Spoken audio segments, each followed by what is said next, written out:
Hello बच्चों, आज हम एक नया टॉपिक पढ़ने वाले हैं केमिस्ट्री में भी ऑर्गेनिक केमिस्ट्री में हाइड्रोकार्बन्स। उसमें हम देखेंगे कि जो अल्केन होते हैं, अल्कीन होते हैं, जो अल्काइन होता है, आपने देखा होगा कि सिंगल बॉन्ड, डबल बॉन्ड और मल्टीपल बॉन्ड, ट्रिपल बॉन्ड्स होते हैं।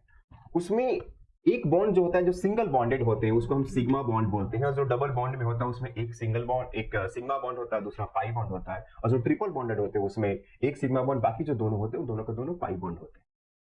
हम यहाँ पे हमारा फोकस है कि सिग्मा बॉन्ड क्या होता है, पाई बॉन्ड क्या होता है। क्योंकि आप अक्सर पढ़े होंगे ना कि सिग्मा बॉन्ड जो होता है वो स्ट्रांग होता है comparison to pi bond. Pi bond weak होता है, इसलिए पाई बॉन्ड रिएक्टिव भी होता है। और कभी भी कोई भी रिएक्शंस हो रहा होता है तो उसमें पाई बॉन्ड के इलेक्ट्रॉन्स ही पार्टिसिपेट करते हैं। या जब पाई बॉन्ड को तोड़ना होता है या एक बॉन्ड को तोड़ना होता है तो उसमें हम पाई बॉन्ड को ही तोड़ते हैं। पर ऐसा क्यों है?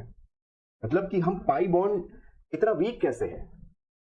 क्योंकि सिग्मा बॉन्ड है या पाई बॉन्ड है, ये दोनों के दोनों कोवलेंट बॉन्ड ही होते हैं। और कोवलेंट बॉन्ड हमने पढ़ा है कि वो इलेक्ट्रॉन के शेयरिंग से कोवलेंट बॉन्ड बनता है। क्योंकि जब दो नॉन मेटल्स होते हैं उनके बीच में हम कंप्लीटली इलेक्ट्रॉन का ट्रांसफर या गेन नहीं कर सकते, तो उसमें मजबूरी बन जाती है कि हम इलेक्ट्रॉन का शेयरिंग करके हम एक बॉन्डिंग बनाते हैं। तो ऐसा क्या है कि सिग्मा बॉन्ड में भी इलेक्ट्रॉन का शेयरिंग है, एक एक इलेक्ट्रॉन का वहां भी शेयरिंग है जो अनपेयर्ड इलेक्ट्रॉन्स है। और पाई बॉन्ड जब होता है उसमें भी एक एक अनपेयर्ड इलेक्ट्रॉन का ही शेयरिंग होता है।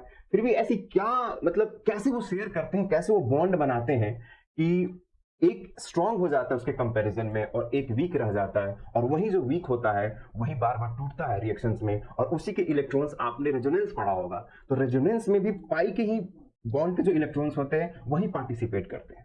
तो हम अपने टॉपिक को शुरुआत एक क्वेश्चन से करने वाले कि ऐसा क्यों है।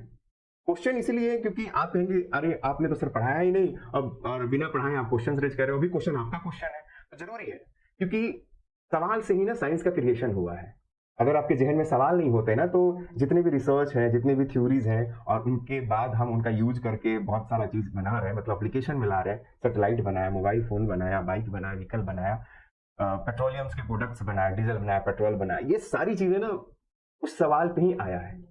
उस सवाल जब हम जहन में ले आए, उसके जवाब हम जब ढूंढने गए, और जब हमने जवाब ढूंढा तो उसका इतना खूबसूरत जब जवाब देखा तो हमने फिर उसको अप्लाई करना शुरू कर दिया। क्योंकि ना एग्जैक्ट उसके बीच की जो फीचर क्या थी ना, ऐसा हो क्यों रहा था, वो हमें उसके बारे में, उसमें जो हो रही थी साइंस ना, वो हमें पता चला। उदाहरण के तौर पे ले लीजिए, पेड़ के नीचे एक इंसान बैठा हुआ था और एप्पल गिरता है।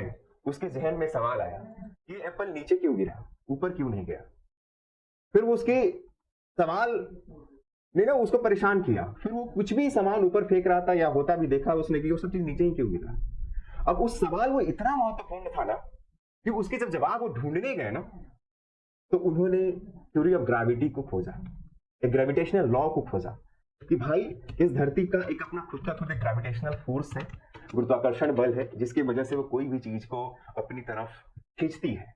एक बल है जो अपने तरफ किसी भी मास को खींचती है, और उसी के वजह से, उसी फोर्स की वजह से एप्पल को भी ऊपर फेंकने से, या एप्पल टूटता है तो नीचे गिरता है, कोई सामान को ऊपर फेंके तो वो नीचे खींचता है। तो उन्होंने थ्योरी ऑफ ग्रेविटी दिया, ग्रेविटेशनल लॉ दिया, जिससे हमें पता कर पाए कि भाई अगर इस ग्रेविटी के फोर्स के बैरियर को अगर हम क्रॉस कर दें, मान लीजिए, समझ लीजिए कि 10 किलो न्यूटन का एक फोर्स था, अगर इस किलो न्यूटन से ज्यादा अगर हमने कोई चीज फोर्स लगा दी तो हम इससे बाहर जा सकते हैं। हम स्पेस में गए उसी थ्योरी की वजह से। आज हम सैटेलाइट देख रहे हैं, उसके माध्यम से हम कम्युनिकेशन टेक्नोलॉजी को देख रहे हैं। हम बारिश आज होनी है लेकिन उसकी खबर 2 दिन पहले पता चल जाती है। वो सब चीजें देख पा रहे हैं ना, उस सिर्फ एक सवाल की वजह से, वो एप्पल पेड़ से वो सेब नीचे क्यों गया। तो इसीलिए साइंस का क्रिएशन कहा जाता है कि बिना सवाल का संभव नहीं है। और आज साइंस जितना भी आप देख रहे हैं, जो भी देख रहे हैं, पहले मन में सवाल ही आया। तो मैं भी चाहता हूं कि वो सवाल आपके मन में भी आना चाहिए कि भाई वो पाई बॉन्ड जो होता है वो सिग्मा बॉन्ड से वीक क्यों है, ऐसा क्या है कि वो कमजोर है। और अगर कमजोर है तो जाहिर सी बात उसका टूटना संभव है।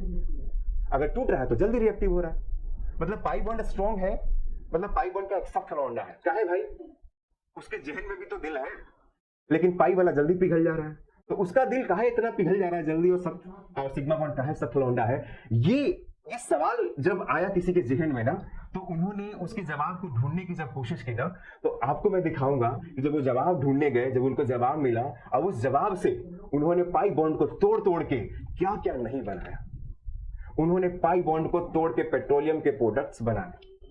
आज डीजल देख रहे हैं आप, केरोसिन ऑयल देख रहे हैं आप, एलपीजी देख रहे हैं आप, सीएनजी देख रहे हैं आप, उन्होंने वो बनाया। उस पाई बॉन्ड को तोड़ तोड़ के उन्होंने आपके मोबाइल फोन्स बनाए, आपके पॉलिथीन जो यूज कर रहे हो वो बनाए, कम्स बनाए, कंप्यूटर के गैजेट्स बनाए,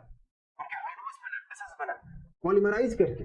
उसी पाई बॉन्ड को तोड़ तोड़ के आप देखेंगे कि कैसे एक एसिटिलीन मतलब इथाइलिन से आप देखेंगे कैसे बेंजीन बन गया। और आप जितना ये बैकलाइट्स वगैरह है, पॉलीमर्स वगैरह देखते हैं, तो वो इसलिए मैं चाहता हूं कि मैं इस टॉपिक को एक सवाल से शुरू करूं और सवाल से ही मैं आगे चल के उस जवाब को हम देखते हैं जहां वो थ्योरी दी गई है और देखते हैं कि उस थ्योरी का एप्लीकेशन क्या है। तो लेट्स स्टार्ट सिग्मा बॉन्ड और पाई बॉन्ड की पहले उसके क्या क्या मतलब उसके एप्लीकेशन से हम उसका एक झलक देखेंगे, फिर उसकी शुरुआत हम करके उसकी पूरे थ्योरी में जाएंगे। उसके जो थ्योरी जिन्होंने दी है, जो भी साइंटिस्ट है उसकी थ्योरी दी है, उस थ्योरी को हम पढ़ेंगे और फिर देखेंगे कि ऐसा इनके फॉर्मेशन में क्या डिफरेंस आया था कि पाई बॉन्ड हमारा स्ट्रांग हो गया और पाई बॉन्ड हमारा वीक हो गया, सिग्मा बॉन्ड हमारा स्ट्रांग हो गया। और इस चीज को हम एक मॉडल से भी समझेंगे। मैंने कोशिश किया है मॉडल एक बनाने के लिए बलून से, वो आपको मैं अपने लेक्चर के दौरान मैं उस बीच में आपको कोशिश करूंगा समझाने के लिए कि कैसे पाई बॉन्ड वीक हो जाता है। तो स्टार्ट करते हैं, थोड़ा सा उसको देखते हैं।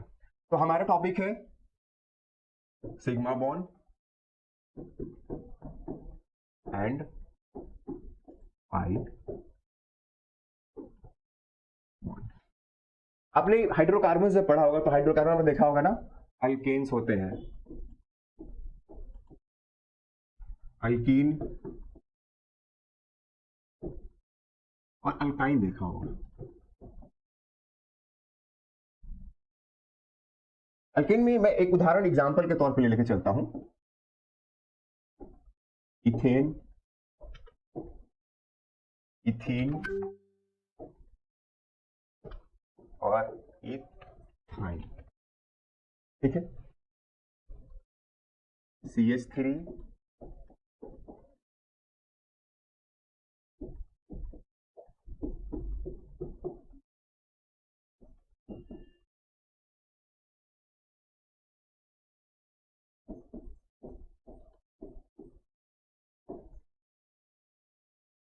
यहां पे कार्बन सिंगल बॉन्ड के साथ कार्बन से अटैच्ड है, यहाँ पे कार्बन डबल बॉन्ड के साथ कार्बन के साथ अटैच्ड है, यहाँ पे कार्बन ट्रिपल बॉन्ड के साथ दूसरे कार्बन के साथ अटैच्ड है।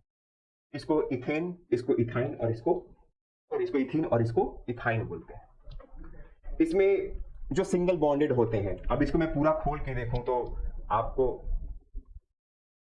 ऐसा दिखेगा, ये हाइड्रोजन, ये हाइड्रोजन, ये हाइड्रोजन, हाइड्रोजन, हाइड्रोजन। इसको पूरा खोलिएगा तो आपको hydrogen, hydrogen, double bond carbon, hydrogen, hydrogen. इसको पूरा खोलिएगा तो हाइड्रोजन, ट्रिपल बॉन्ड, ये हाइड्रोजन। ठीक है, तो ये बेसिकली उदाहरण है कुछ जिसमें एक सिग्मा बॉन्ड, इसमें आप जहां भी एक बॉन्ड देखेंगे, जो पहला सिंगल बॉन्ड होगा वो सारा का सारा सिग्मा बॉन्ड होता है, जो उसके बाद दूसरा बॉन्ड होगा वो पाई बॉन्ड होगा। उसके बाद अगर कितने भी बॉन्ड्स है, एक बॉन्ड के अलावा जितने भी बॉन्ड्स होते हैं सारे के सारे हमारे पाई बॉन्ड्स ही होते हैं। अब इसमें ये भी सिग्मा बॉन्ड है, ये भी सिग्मा बॉन्ड है, ये भी सिग्मा बॉन्ड है, ये भी सिग्मा बॉन्ड है, ये भी सिग्मा बॉन्ड है, ये भी सिग्मा बॉन्ड है, ये भी सिग्मा बॉन्ड है, ये भी सिग्मा बॉन्ड है, ये भी सिग्मा बॉन्ड है, ये भी सिग्मा बॉन्ड है। इसमें से एक पहला एक सिग्मा बॉन्ड होगा और दूसरा हमारा पाई बॉन्ड होगा। इसमें से भी अभी देखेंगे तो ये भी सिग्मा बॉन्ड है, सिंगल बॉन्ड है, ये भी सिग्मा बॉन्ड, एक पहला सिग्मा बॉन्ड, बाकी सारे पाई बॉन्ड, ये भी पाई बॉन्ड, ये भी पाई बॉन्ड। ठीक है, अब रहा सवाल कि हमारा सवाल ये है कि पाई बॉन्ड वीक कैसे होता है। हमारा कंसंट्रेशन सिर्फ कार्बन मॉलिक्यूल पे है क्योंकि हम हाइड्रोकार्बन्स के बारे में पढ़ना चाह रहे हैं।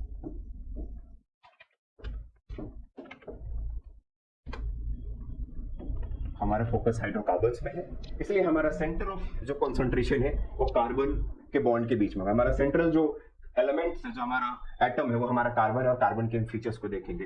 तो ये समझने के लिए कि हमारा पाई बॉन्ड वीक क्यों होता है, तो उसके लिए हमें बॉन्ड पढ़ना पड़ेगा, बॉन्ड जानना पड़ेगा, केमिकल बॉन्डिंग हमें जानना पड़ेगा। केमिकल बॉन्डिंग में भी आपने जाना होगा कि कई तरीके के बॉन्डिंग होते हैं। आयनिक बॉन्ड होता है, कोवेलेंट बॉन्ड होता है। और कोवेलेंट बॉन्ड बेसिकली ये सारे कोवेलेंट बॉन्ड ही हैं, क्यों? क्योंकि कोवेलेंट बॉन्ड होता है दो, आपको जैसे बताया कोवेलेंट बॉन्ड होता है दो नॉन मेटल के बीच की जो बॉन्डिंग होती है वो इलेक्ट्रॉन की शेयरिंग की वजह से जो बनती है वो हमारा सारा कोवेलेंट बॉन्ड होता है। अब हाइड्रोजन और कार्बन दोनों नॉन मेटल है, अब इनके बीच इलेक्ट्रॉन की जो शेयरिंग होती है उससे हमारा कोवेलेंट बॉन्ड बनता है। अब कोवेलेंट बॉन्ड के ही पार्ट्स होते हैं सिग्मा और पाई बॉन्ड्स, और वो कैसे डिफरेंट हो जाते हैं हम उसके लिए एक थ्योरी आता है valence bond theory, sorry valence bond theory है। उसके लिए उस वैलेंस बॉन्ड थ्योरी ही इसको एक्सप्लेन करता है कि कैसे हमारा सिग्मा बॉन्ड पाई बॉन्ड से डिफरेंट होता है। अब इसको पहले तो एक लेविस स्ट्रक्चर था, लेविस स्ट्रक्चर के माध्यम से हमने उसका ऑक्टेट कंप्लीट करने का वो देखें कि ऑक्टेट उन्होंने दिया था, ऑक्टेट रूल दिया था कि भाई जिसके आउटर मोस्ट मतलब उसके सेल में 8 इलेक्ट्रॉन अगर पूरे हो जाते हैं, चाहे वो किसी से ले या किसी को दे या फिर किसी से शेयरिंग कर ले, तो हमारा मान के चलते कि वो एक स्टेबल फॉर्म में आ गया। अगर स्टेबल फॉर्म में आ गया तो जिस फॉर्म में होगा, यानी उसने बॉन्ड बना के जिस भी फॉर्म में आया वो एक स्टेबल फॉर्म आ गया। बट उस लेविस के कंसेप्ट से हम ये नहीं प्रूफ कर पाएंगे कि हमारा सिग्मा बॉन्ड स्ट्रांग होता है और पाई बॉन्ड वीक होता है। उसको समझने के लिए हमें वैलेंस बॉन्ड थ्योरी को ही जानना पड़ेगा, और वैलेंस बॉन्ड थ्योरी के लिए आपको समझना पड़ेगा कि कोवेलेंट बॉन्ड के अलावा जब उसको हम और स्टडी करने गए कि वहां पे वैलेंस बॉन्ड थ्योरी के माध्यम से जब कोवेलेंट बॉन्ड को हम एक्सप्लेन करने गए तो वहां पता चला कि इसमें इलेक्ट्रॉन का शेयरिंग उतना इंपॉर्टेंट नहीं है। इसमें जो ऑर्बिटल्स होते हैं ना, आपने ऑर्बिटल्स पढ़ा होगा, जो घर होता है ना खंड खंड सा, जो घर होता है ना खंड खंड सा, ये आपने पढ़ा होगा।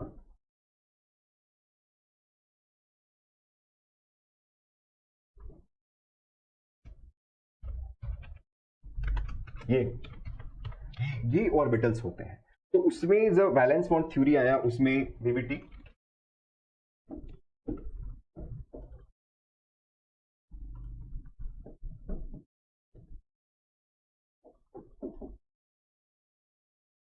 जो बीबीटी आया, बीबीटी में ये एक्सप्लेन किया गया वो covalent bond is not because of sharing of electrons, covalent bond is form because of the overlapping of orbitals. अब जैसे ही ओवरलैपिंग और ऑर्बिटल्स का जब एक पिक्चर आता है और उस पिक्चर को जो और क्लैरिटी जब मिलती है ना इस थ्योरी से, तो पता चलता है कि भाई सिग्मा बॉन्ड हमारा स्ट्रांग होता है, पाई बॉन्ड वीक होता है। इसी चीज को हम आज देखेंगे। तो अब हमें पढ़ना होगा कि ऑर्बिटल्स की ओवरलैपिंग कैसे होती है। ठीक है, तो हमारा चूंकि सेंटर ऑफ कंसंट्रेशन कार्बन पे है, तो हम कार्बन का हम इलेक्ट्रॉनिक कन्फिगरेशन देखते हैं, बेसिकली होता क्या, उसमें कितने इलेक्ट्रॉन्स होते हैं और इलेक्ट्रॉन्स कहां कहां रह रहे हैं। तो चलिए अब देखते हैं।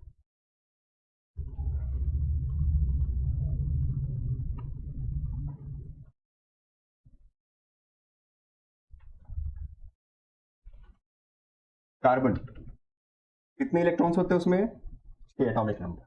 ठीक, इसका इलेक्ट्रॉनिक कन्फिगरेशन क्या होगा, 1s2 2s2 2p2। ठीक, अब इसके सेल, ये कौन से सेल में है, ए सेल में, और ये कौन सा सेल है, ये एल सेल है। नंबर क्या है, सेल नंबर 1 और ये 2।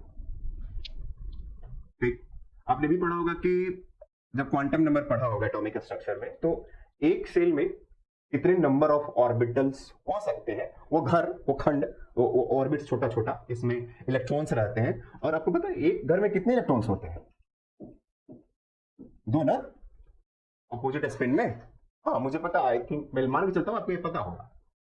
और कितने नंबर ऑफ इलेक्ट्रॉन्स एक सेल में हो सकते हैं, वो हमारा एन स्क्वायर से, सॉरी कितने number of shell, number of orbitals, number of orbitals,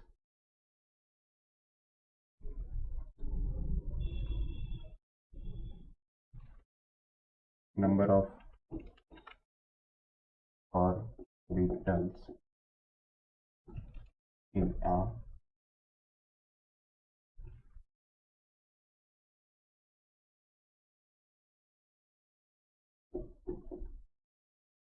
a shell is equal to n square.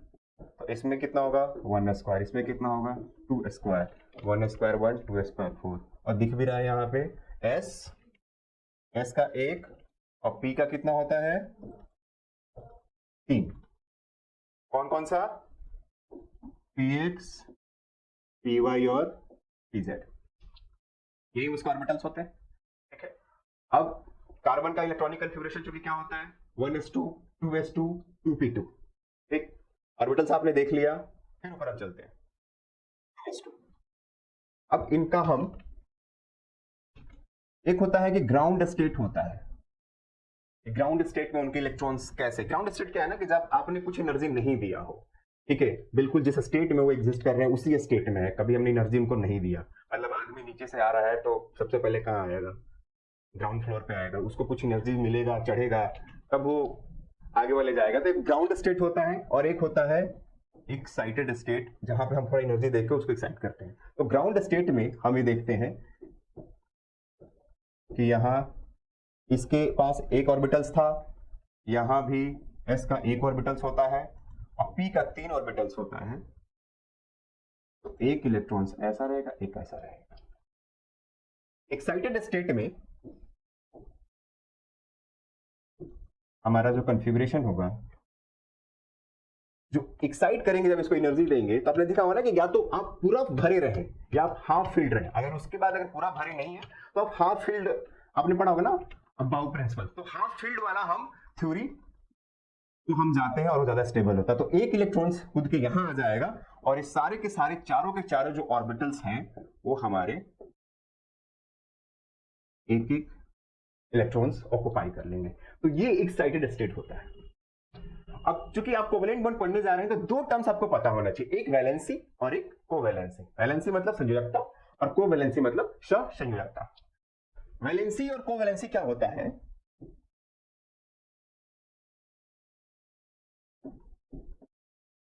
संयोजकता और कोवैलेंसी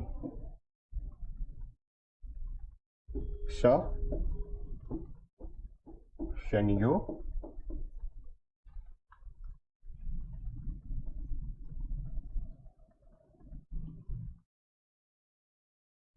भाई कहाँ छुपे रहते हो,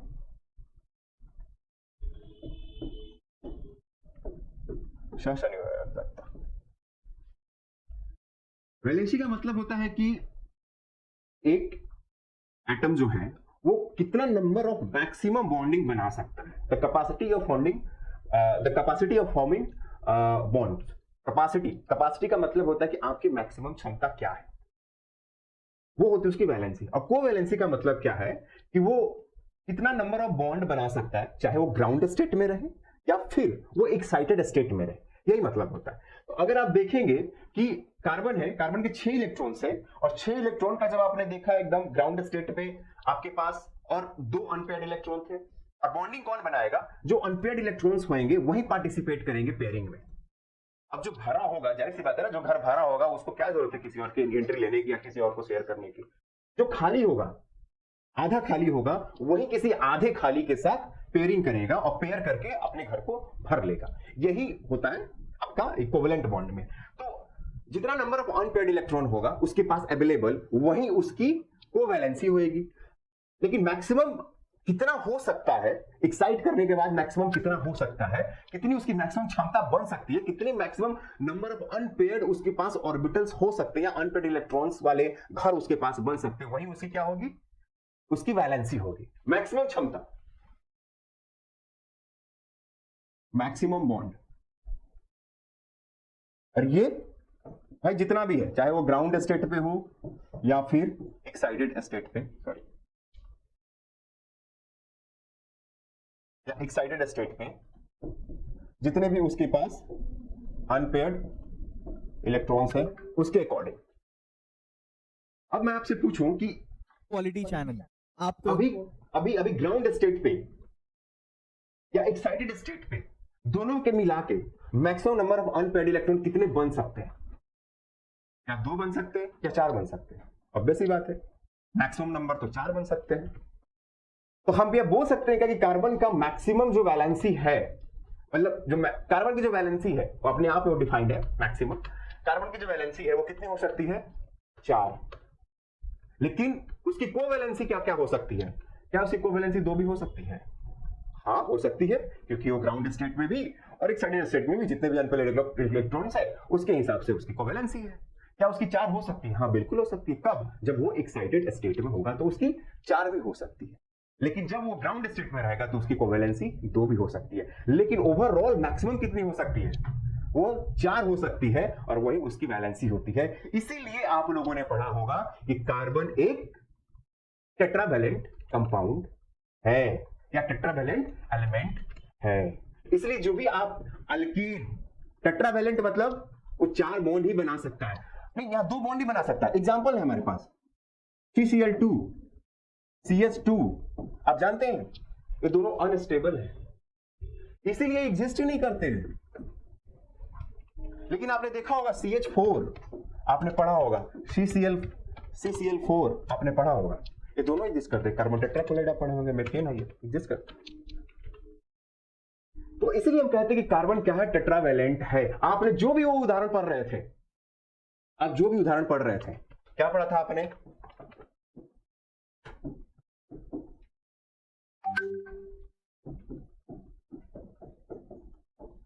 या फिर अच्छा ऐसा लिख रहा हूं, कंफ्यूजन तो नहीं हो रहे ना? देखिए इसको आप खोल के लिख सकते हैं आप, मतलब एक कार्बन पे 3 हाइड्रोजन है, इसको दिखाने के तरीके हैं, और फिर इस पे भी हाइड्रोजन है, इस पे भी हाइड्रोजन है। इसको महज एक दिखाने का एक तरीका है। आप इसको ऐसे लिख सकते हैं, थोड़ा कंडेंस फॉर्म में ऐसे भी लिख सकते हैं, ठीक है। अब इसको भी आप खोल सकते हैं, दोनों हाइड्रोजन को आप खोल दीजिए, जैसे लास्ट स्लाइड में, पीछे स्लाइड में लिखा था हमने।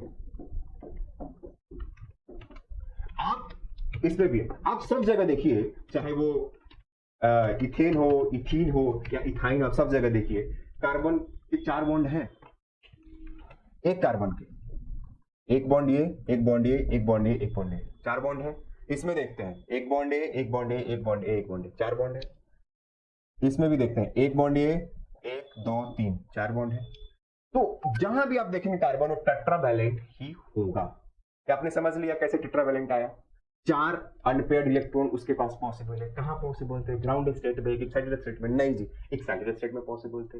इसीलिए, और हाँ ग्राउंड स्टेट के कंपाउंड्स क्योंकि स्टेबल नहीं होते, CH2 या CCl2 स्टेबल एग्जिस्ट ही नहीं करेंगे, तो जो एग्जिस्ट नहीं करेंगे उसके बारे में बात करने की जरूरत ही नहीं, क्योंकि होता ही नहीं है। जो एग्जिस्ट करता है वही हमारे प्रैक्टिकल एप्लीकेशन में यूज होता है और वही उसी पर बात करेंगे। तो हमारा एग्जिस्ट क्या करता है? 4 अनपेयर्ड इलेक्ट्रॉन्स वाला, जो कि उसका एक्साइटेड स्टेट है, जिससे कि हम 4 उसके बॉन्ड बनाते हैं, जो कि टेट्रावैलेंट। इसलिए हम कार्बन को कहते हैं, क्या कहते हैं? Carbon is a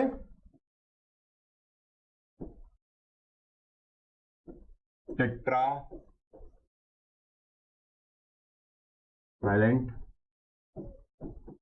element. क्या है हमारा? एक टेट्रावैलेंट एलिमेंट होता है कार्बन, ठीक है। तो यहां हमने ये पढ़ा कि कार्बन टेट्रावैलेंट तो होता है, लेकिन उसके कौन कौन से ऑर्बिटल्स यहां पार्टिसिपेट कर रहे हैं, क्योंकि 4 ऑर्बिटल्स तो थे उसके। कौन? एक S वाला, कैसे?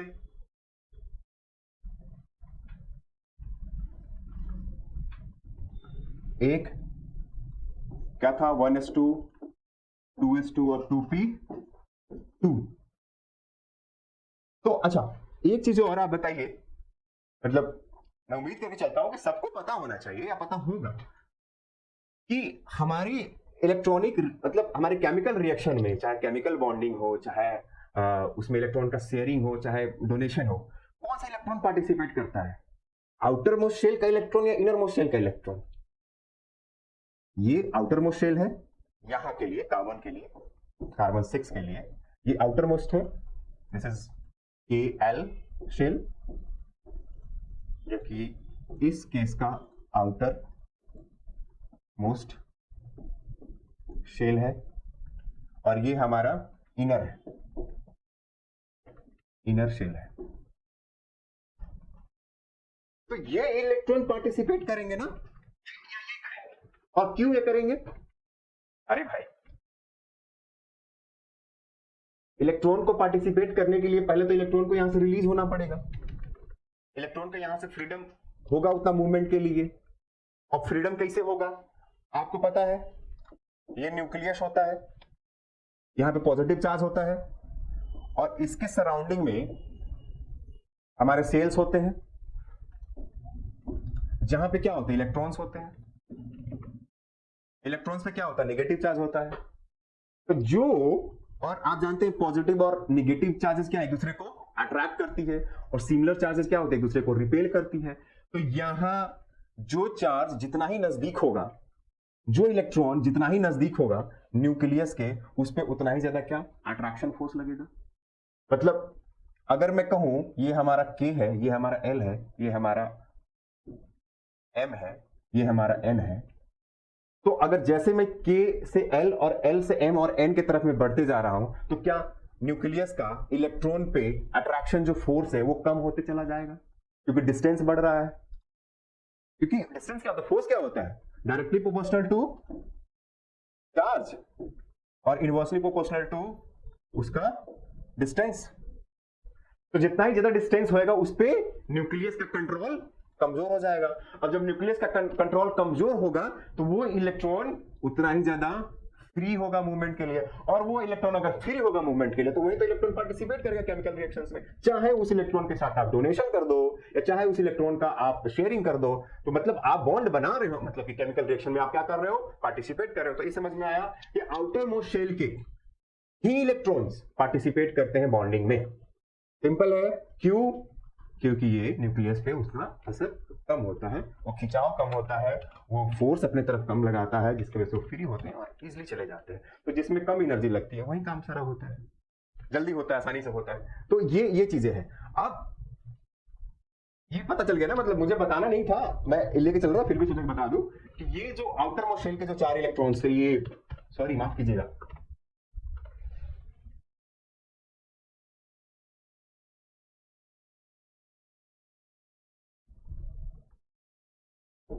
ये 2p2 होगा क्योंकि इसके 4 इलेक्ट्रॉन्स होते हैं, 2 2 4 2 6 इलेक्ट्रॉन।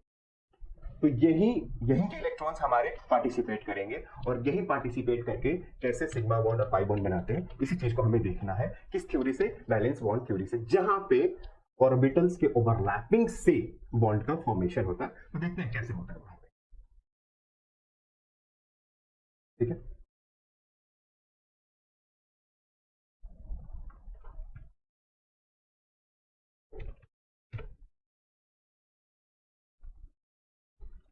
अब मान लीजिए कि 4 बॉन्ड बनाना है कार्बन को, एक कंपाउंड लेते हैं, हमारा क्या कंपाउंड है, इसको मिटाते हैं, ठीक है। 4 बॉन्ड है हमारे पास। अब हम सिर्फ ना वो बैलेंस इलेक्ट्रॉन से लिखेंगे, मतलब आउटर मोस्ट शेल का जो भी इलेक्ट्रॉन्स है उसके बारे में बात करेंगे। हम 1s को छोड़ के चलते हैं, हम 2s और 2p पे हमारा फोकस रहेगा इन टर्म्स ऑफ कार्बन। तो हमारे पास 4 ऑर्बिटल्स हैं। अब हम एक कंपाउंड लेके चलते हैं, एग्जांपल जो हमने पहले लिया है, हम लेके चलते हैं अपना H H H carbon, H H और H, यही लेके चलते हैं, ठीक। तो ये बना कैसे होगा, वही हमें देखना है कि बना कैसे होगा। तो इसमें हमारे पास ना 2 टाइप के एलिमेंट्स है, एक है हाइड्रोजन और दूसरा है कार्बन, और तीसरा कुछ है नहीं है। हाइड्रोकार्बन है, हाइड्रोजन और कार्बन ही होते हैं, उसके अलावा कुछ उसमें होता ही नहीं है। तो हमारे पास यही 2 एलिमेंट्स है, सेंट्रल एलिमेंट्स हमारा कार्बन है और हमारा पेरिफेरल जो एलिमेंट्स है वो हाइड्रोजन है। हम उन दोनों को देखते हैं। हाइड्रोजन का क्या होता है, एक एटॉमिक नंबर होता है, ठीक है। उसका अगर देखिएगा इलेक्ट्रॉनिक कन्फर्मेशन क्या होगा, 1s 1 होगा। उसका अगर ऑर्बिटल्स देखिएगा तो क्या होगा, 1 इलेक्ट्रॉन्स होगा उसका ऑर्बिटल्स में। इसको भी कहीं से 1 इलेक्ट्रॉन मिल जाए तो इसका अपना घर भर जाएगा और ये हमारा संतुष्ट हो जाएगा, ये भी खुश हो जाएगा और वहां पे स्टेबल फॉर्म में रहेगा। तो ये बेसिकली करता क्या है, इस कार्बन का जो एक अनपेयर्ड ऑर्बिटल्स होता है जो आपने देखा था पहले, उसके साथ एक शेयरिंग करता है। कैसे करता है उसको देख लेते हैं अपन। और कार्बन का क्या है, हम सिर्फ वैलेंस इलेक्ट्रॉन लिख रहे हैं, सेकेंड शेल का ही लिख रहे हैं, 2s2 और 2p 2 का लिख रहे हैं। हम एक्साइटेड स्टेट के लिख रहे हैं, ग्राउंड स्टेट तो हमारा एग्जिस्ट करता नहीं, तो इस पर बहस करने की जरूरत है नहीं। चलिए लिख के बता देते हैं वापस से, अब लिख दिया है हमने।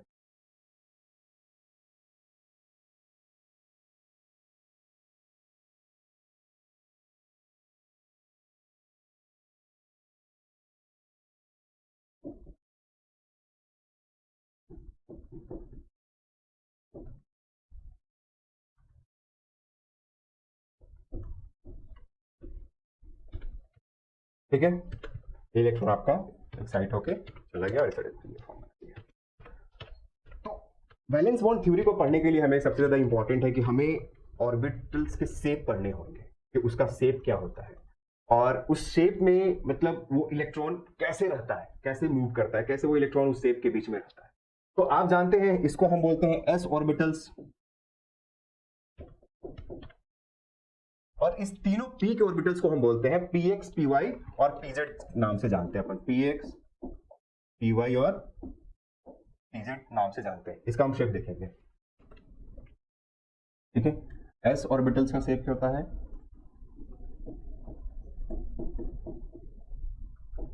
हमारा s स्फेरिकल होता है,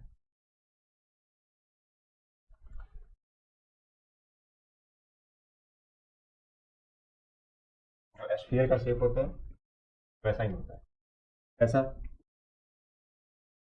तीनों एक्सिस पे सिमेट्रिक होता है, y, x और z तीनों एक्सिस पे क्या होता है हमारा, सिमेट्रिक होता है। अच्छा ये ठीक है। p ऑर्बिटल्स का आप देखेंगे, अब उसमें हमारा सिर्फ दो ही था, s और p था, तो हम s और p को ही देखेंगे, d और f को मेरी जरूरत नहीं है फिलहाल अभी यहाँ देखने के लिए। p ऑर्बिटल्स में आपको तीन मिलेंगे, px, py और pz।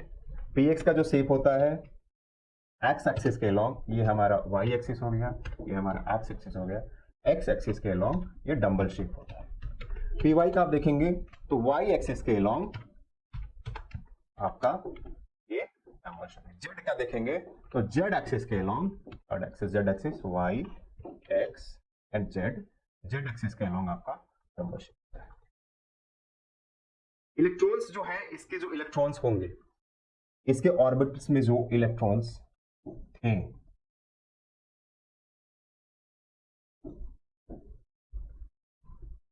उनका जो उनको देखा गया कि वो इलेक्ट्रॉन्स कैसे हैं। आपको मतलब मुझे भी हालांकि एक टाइम ना कंफ्यूजन हो गया था कि यार इलेक्ट्रॉन्स तो एक पार्टिकल्स होगा, ठीक है, वो तो कहीं ना कहीं एक जगह टिका होगा, ऐसे बूंद की तरह, ड्रॉप की तरह, पॉइंट की तरह एक जगह होगा। लेकिन जब श्रोडिंगर्स वेव इक्वेशंस आया तो उसने कहा कि भाई, और उसने कहा कि इलेक्ट्रॉन्स आपका एक पार्टिकल्स नहीं है, वो एक वेव फॉर्म में होता है। इसलिए आप लोगों ने कहीं कहीं पढ़ा होगा इलेक्ट्रॉन क्लाउड, ठीक है, इलेक्ट्रॉन के पार्टिकल्स नहीं है, वो एक क्लाउड, एक वेव फॉर्म में, वो डिस्पर्स है, वो मतलब फैला हुआ है एक स्पेस में, वो चारों तरफ फैला हुआ है, उसकी डेंसिटी है, मतलब वो चारों तरफ वो फैला हुआ है, वहां भी मिलेगा, वहां भी मिलेगा, वहां भी मिलेगा। जैसे एस ऑर्बिटल्स के जो इलेक्ट्रॉन्स है वो स्फेरिकल शेप में ये चारों तरफ फैले हैं, चारों तरफ फैले हैं। पी ऑर्बिटल्स में जो पी ऑर्बिटल्स के जो इलेक्ट्रॉन्स है वो इसी शेप में, इसी डंबल शेप में फैले हैं, चारों तरफ फैले हैं, चारों तरफ। पी वाई का है, उसके इलेक्ट्रॉन्स इसी शेप में चारों तरफ फैले हुए, क्योंकि वो वेव नेचर के होते हैं, वो पार्टिकल नेचर के नहीं होते, इसलिए एक जगह न रह के वो चारों तरफ वो डिस्पर्स होएंगे, वो एक क्लाउड फॉर्म में चारों तरफ फैले। मान लीजिए ना, जैसे पानी है, ठीक है, पानी का एक बूंद लिया आपने, ठीक है, वो बूंद को ना आप ऐसे किसी पेपर पे ना ऐसे उसको हाथ से मार दीजिए, वो फैल जाएगा पानी का बूंद।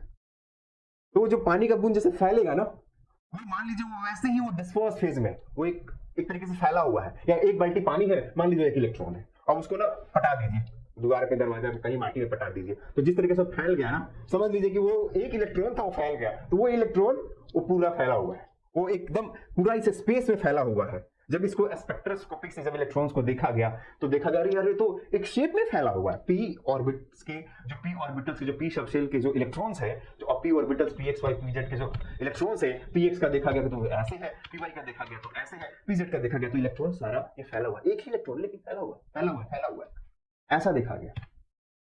इस तरह से डी में जाइएगा तो उसके भी 5 ऑर्बिटल्स होते हैं, D X Y Y Z Z X X square minus Y square और डी जेड स्क्वायर। आपको उसमें भी वो उनका शेप है एक अपना, उस शेप में वो है। जैसे होता है ना कि एक आदमी का रहने का एक घर होता है, उसका एक घर का एक बनावट होता है, उसका कमरा होता है अपना, उसके कमरे की एक स्पेसिफिक लोकेशन होता है जिसमें वो रहता है। तो मान लीजिए ये भी एक इलेक्ट्रॉन है, वो भी एक इंसान है, उसकी अपनी स्पेसिफिक आइडेंटिटी है, उसकी अपनी खुद की एक पहचान है जिसमें वो रह रहा है। तो ये वही शेप है, उनके ऑर्बिटल्स के शेप है। अब यही बात जब लेविश ऑक्टेट रूल दिया था ना, तो उन्होंने कहा था कि भाई ये हाइड्रोजन है, ऐसा शेप है, इसके एक इलेक्ट्रॉन्स है यहाँ पे, और ये कार्बन है, उसके भी एक अपने इलेक्ट्रॉन्स है, ठीक है, उसके अपने क्या है, 4 इलेक्ट्रॉन्स है, 1 2 3 4, ठीक है। अब ये इलेक्ट्रॉन्स है, इससे ये शेयर कर लिया, एक इलेक्ट्रॉन बना लिया, एक हाइड्रोजन आया, फिर उसका भी एक अपना एक इलेक्ट्रॉन है, ठीक है, वो ये शेयर कर लिया, ठीक है। उसके अलावा ये एक और हाइड्रोजन आता है, ठीक है, वो अपना एक इलेक्ट्रॉन लेकर आता है, उसके साथ ये शेयर कर लिया, ठीक है। इसी तरीके से एक और यहाँ कार्बन आया, उसका अपना एक इलेक्ट्रॉन है, वो शेयर कर लिया। तो इस शेयरिंग में हमें कहीं भी ये नहीं पता चला कि वो शेयरिंग तो सबका सिमिलर ही हो रहा है, डिफरेंट क्या है, वो लेविश में डिफरेंशिएट, वो हमें डिफरेंस नहीं पता चल पाया। उसी के लिए हमने ये वैलेंस बॉन्ड थ्योरी वीवीटी का हमने इजाद किया, जिससे हमें डिफरेंस पता चल पाया, और इसी डिफरेंस से हम बता पाए कि पाई 1 वीक होता है सिग्मा। तो हम बाद में इसको अभी तो स्टार्ट किए हैं उस चीज को, अब देखते हैं, अभी तो हमने शेप पे है, हम आगे देखते हैं कि शेप कैसे मर्ज होता है, कैसे ओवरलैप करता है, कैसे ऑर्बिटल्स ओवरलैप करके कैसे बॉन्ड बनाता है, कैसे वो एक कमजोर हो जाता है, एक मजबूत हो जाता है। तो आगे आगे देखते हैं। तो हमने वो ऑर्बिटल्स का शेप हमने देख लिया, हमारा क्लियर है अपने सबसे। अब देखते हैं कि बॉन्ड बनता कैसे। हमारा क्या टारगेट है, हमारा टारगेट है इथेन,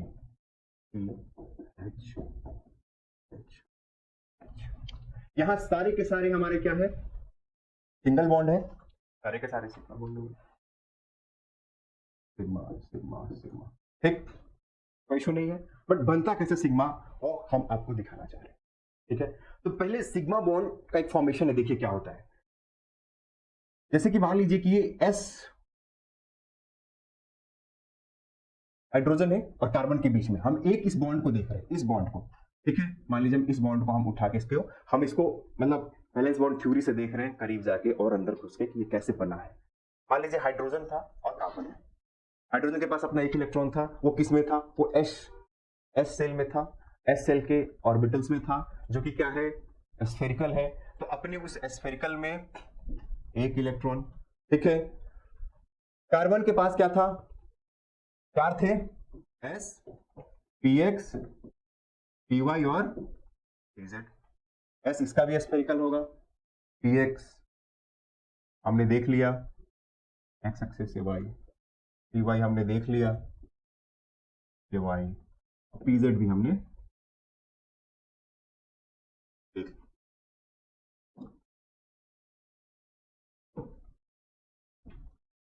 हमने देख लिया था, ठीक है, ये जेड, वहां पर उसके इलेक्ट्रॉन्स थे। अब मान लीजिए एस का अपना एक ऑर्बिटल्स आया, इसका अपना एक इलेक्ट्रॉन्स बनेगा। तो ये मान लीजिए कि ये इसने किसी एक साथ बना लिया, इसके साथ बना लिया, ठीक है, या किसी मान लीजिए पीएक्स को उठा लिया हमने, ठीक है, हमने पीएक्स को उठा लिया, प्लस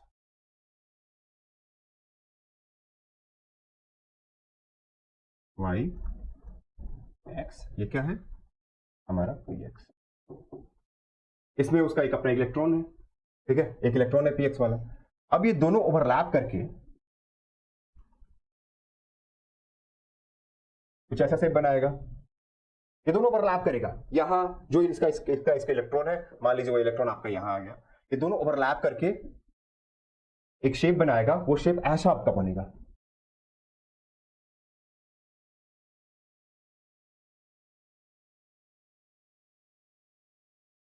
और जो आपके 2 इलेक्ट्रॉन्स हैं वो आपके इसी ओवरलैपिंग वाले जोन में, आपके वो जो दोनों इलेक्ट्रॉन्स हैं इसी जोन में, आपके इस जोन में ये आपका ओवरलैप हुआ, मतलब एक एस था और एक पीएक्स था, आया और दोनों मर्ज करके ओवरलैप कर लिया। ध्यान से देखिए, ये आपका पीएक्स है, ये एक्स एक्सिस है, ठीक है, स्फेरिकल है उसका, तो तीनों एक्सिस के अबाउट सिमेट्रिक है, एक्स हो, वाई हो, जेड हो। लेकिन ये जो पीएक्स है, ये जो पीएक्स है और एस के बीच का जो बॉन्डिंग है, पीएक्स है, वो क्या है, एक्स एक्सिस के अबाउट सिमेट्रिक है। उसका जो ये जो पॉइंट है ना, हम इसका मान के चलते इसका न्यूक्लियस है, इसका भी कहीं एक सेंटर में न्यूक्लियस होगा। तो ये जो दोनों न्यूक्लियस को जो एक्सिस पास कर रहा है वो सेम ही एक्सिस है, वो एक्स एक्सिस है। तो इनका जो बॉन्ड का जो फॉर्मेशन होता है ना, वो अगर उस एक्सिस के लॉन्ग है जो उनके दोनों न्यूक्लियस से पास कर रहा है, तो उसी बॉन्ड को हम बोलते हैं सिग्मा बॉन्ड, और इस एक्सिस को बोलते हैं इंटर न्यूक्लियर एक्सिस। या इसको आप ऐसे देख रहे हैं, दोनों का हेड ऑन कोलिजन हो रहा है, मतलब इसका भी सर उसका भी सर डायरेक्ट आए और मैच कर दें, दोनों का हेड ऑन कोलिजन हो रहा है। तो ये जिस तरीके से बॉन्ड बना रहा है ना एस और पी एक्स यहां मिलके, जिस तरीके से जो बॉन्ड बना रहा है, इसी बॉन्ड को हम बोलते हैं, जैसे ये बॉन्ड बना रहा है यहां पे nuclear axis, inter nuclear axis के अलोंग, जो उसका एक्सिस है उसके अलोंग बना रहा है, उसी बॉन्ड को हम बोलते हैं सिग्मा। सिग्मा बॉन्ड किसका पार्ट है? कोवेलेंट बॉन्ड का। कोवेलेंट बॉन्ड क्या होता है? इलेक्ट्रॉन का शेयरिंग का। यहां शेयरिंग हो रहा है, बिल्कुल हो रहा है। हमने यहाँ पे लेविस के हिसाब से नहीं दिखाया, हमने इसको वैलेंस बॉन्ड थ्योरी के हिसाब से दिखाया। दो डिफरेंट ऑर्बिटल्स थे एस और पी, उन्होंने अपना एक ओवरलैपिंग किया। ओवरलैपिंग कैसे किया? इंटर न्यूक्लियर एक्सिस के अलोंग किया। इसी एक्सिस के अलोंग ओवरलैपिंग है। ये तो भाई इसका भी कहीं सेंटर होगा, इसका भी सेंटर मतलब न्यूक्लियस मान के चलिए, और इसका ये न्यूक्लियस यहाँ पे होता है, इसका न्यूक्लियस यहाँ है, इसका न्यूक्लियस यहाँ है, इसका न्यूक्लियस यहाँ है। तो वो इसके दोनों के न्यूक्लियस से जो एक्सिस पास कर रही है, उसी के अलोंग अगर ओवरलैपिंग है, उसी के अलोंग अगर बॉन्ड का फॉर्मेशन हो रहा है, उस बॉन्ड को हम बोलते हैं सिग्मा बॉन्ड। अब पाई बॉन्ड कैसे बनता है देखते हैं। समझ में आया सिग्मा बॉन्ड आपको? चलते पाई बॉन्ड पे।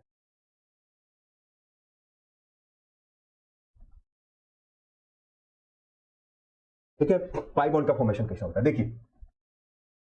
मान लीजिए कि पाई बॉन्ड एक ऑर्बिटल्स है, सपोज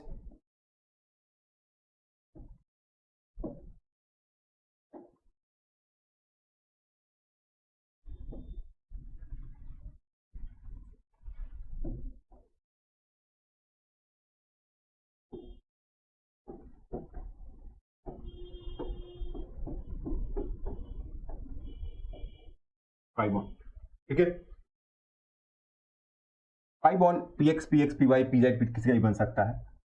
हमारे पास ये आपका क्या है? पी वाई, ठीक है। एक और हम पी वाई लेते हैं, दूसरे का उठा के लेते हैं पी वाई, ठीक। इन दोनों के बीच में हम बॉन्डिंग करते हैं। अब ये दोनों ओवरलैप होंगे, ठीक है। ये जब दोनों ओवरलैप होंगे तो इस तरीके का कुछ आपको, तो जो ये रीजन है, ये जो रीजन है,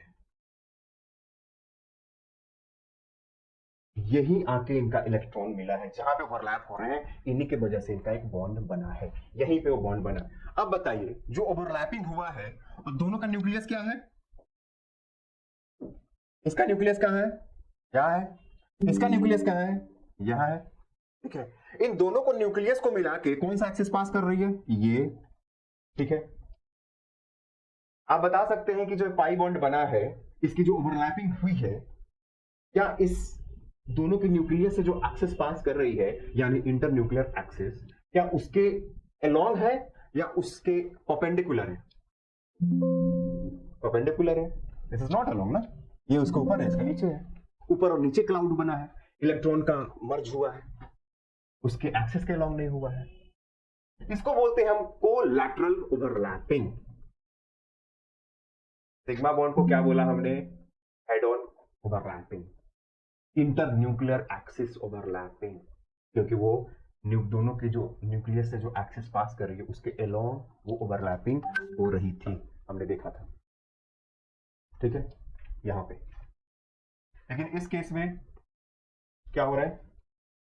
जो एक्सिस है उसके परपेंडिकुलर, उसके लैटरल ओवरलैपिंग हो रही है, तो इसको हम बोलते हैं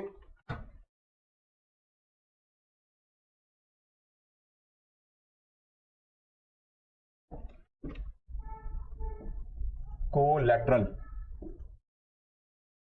कोलैटरल ओवरलैपिंग, या फिर और perpendicular to inter nuclear axis, ठीक है, समझ में आया? अब हम इसको एक मॉडल से समझते हैं, ठीक है, चलो इसको मॉडल से समझते हैं। रुकिए, आपने इस चीज को मॉडल से ऐसे समझिए, ये s का ऑर्बिटल्स था, एक इलेक्ट्रॉन स्फेरिकल में, ये p का ऑर्बिटल्स था डंबल शेप में, ठीक है, इसका एक इलेक्ट्रॉन्स। जब ओवरलैपिंग हुआ,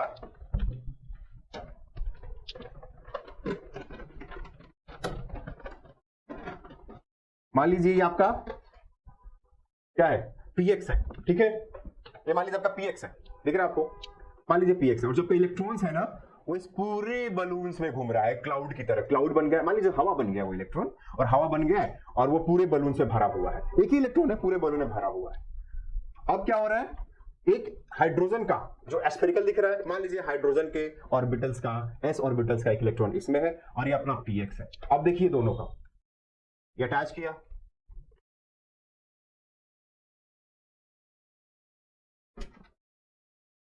तो ये जो बॉन्ड बना ना, ये ओवरलैपिंग, एग्जैक्टली ओवरलैपिंग नहीं हुआ, ओवरलैपिंग मतलब घुस जाना चाहिए था इसके अंदर। अब बलून को मैं कैसे घुसा दूं एक दूसरे के अंदर, आ जा मेरे, कैसे घुसा दूं? तो ये जो ओवरलैपिंग हुआ इस तरीके से, देख रहे हैं, इसका भी सेंटर और इसका भी सेंटर दोनों पास करेगा, तो इस पॉइंट से जाएगा, सेम एक्सिस से गुजर रहा है, सेम एक्सिस से गुजर रहा है, एक ही एक्सिस है। तो इस तरीके से आपको बनता है सिग्मा बॉन्ड। और देखिए पाई बॉन्ड की बात आ जाएगी, ठीक है, पाई बॉन्ड कैसा बनेगा, हमने देखा था, ये आपका px px जब ओवरलैप हुआ ऐसा, एक्सिस तो ये है, हाथ वाला अंगूठा दिख रहा है, थंब से जो पास करेगा वो लाइन वो एक्सिस है, लेकिन ये ओवरलैपिंग कहां हो रहा है, यहां पे देखिएगा, यहां ऐसे ओवरलैपिंग हो रहा है। तो ऐसे आपके डंबल शेप का px हो गया, मान लीजिए, दो ओवरलैपिंग ऐसे आपका होता है।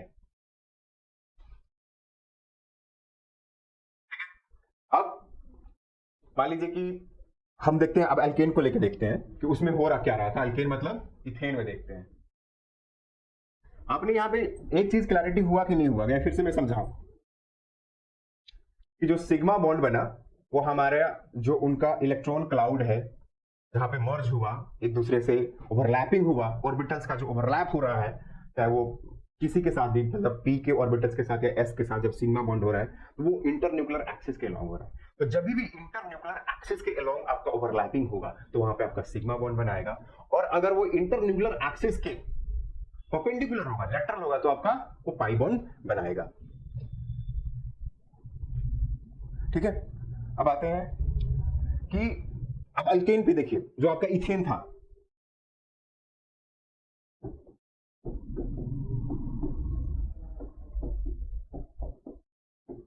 इथेन था, ठीक है, मान लीजिए कि इसके कार्बन कितने थे, वो एक 2s था और 2px था, 2py था और 2pz था।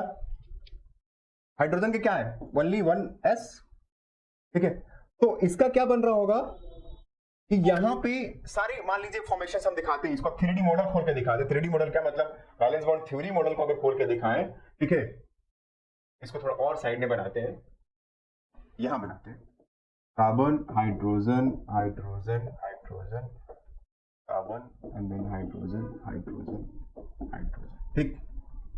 अगर एक कार्बन को लेके चलते हैं हम, दोनों तो सिमेट्रिक है, एक कार्बन बनाएंगे दूसरा भी कार्बन वैसे ही होगा, हम किसी एक कार्बन को लेके चलते हैं, हम इस कार्बन को लेके चलते हैं, ठीक है।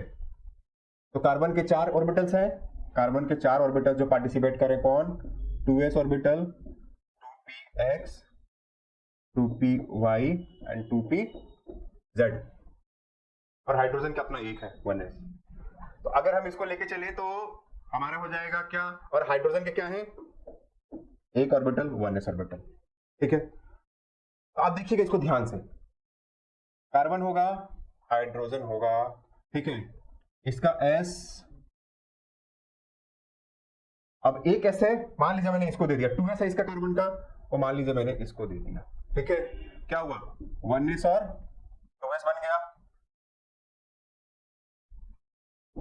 अब क्या बचा हमारे पास, एक और हाइड्रोजन है, उसका अपना S बचा और इसका क्या बचा एक, अभी px बचता है, py बचता है, pz बचता है।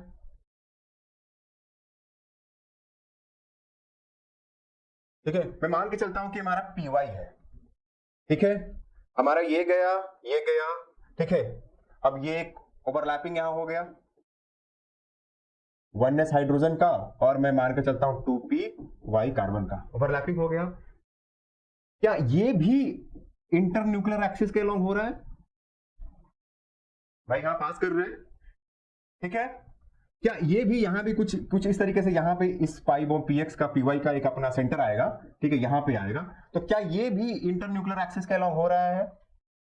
हाँ, हो रहा है, बिल्कुल हो रहा है। ठीक है, दूसरा देखते हैं, एक और कार्बन है। ठीक है, मान लीजिए एक और हाइड्रोजन है, एक हाइड्रोजन हमारा निपट गया, एक हाइड्रोजन हमारा निपट गया।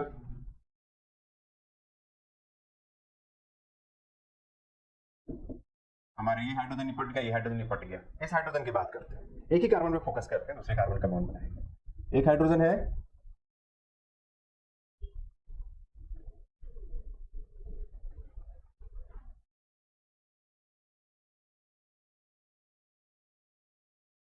कौन सा कलर ले हम? ग्रीन तो है ऑलरेडी, ब्लू, ब्लू चलेगा? हाँ, चल जाएगा। ठीक है, दूसरा हम किसको ले, चलिए पीजेड के साथ करते हैं। ये एक्सिस है आपका, ये आपका वाई हो गया, ये एक्स हो गया, जेड। थोड़ा ध्यान दीजिएगा, ये 3D डायग्राम है, 2D में हम बना रहे हैं, तो थोड़ा आपको भी 3D विजुअलाइजेशन करना पड़ेगा। मैं मॉडल दिखा दूंगा आपको, हमने मॉडल बनाया है, मेहनत किया है, आपको दिक्कत नहीं होगी।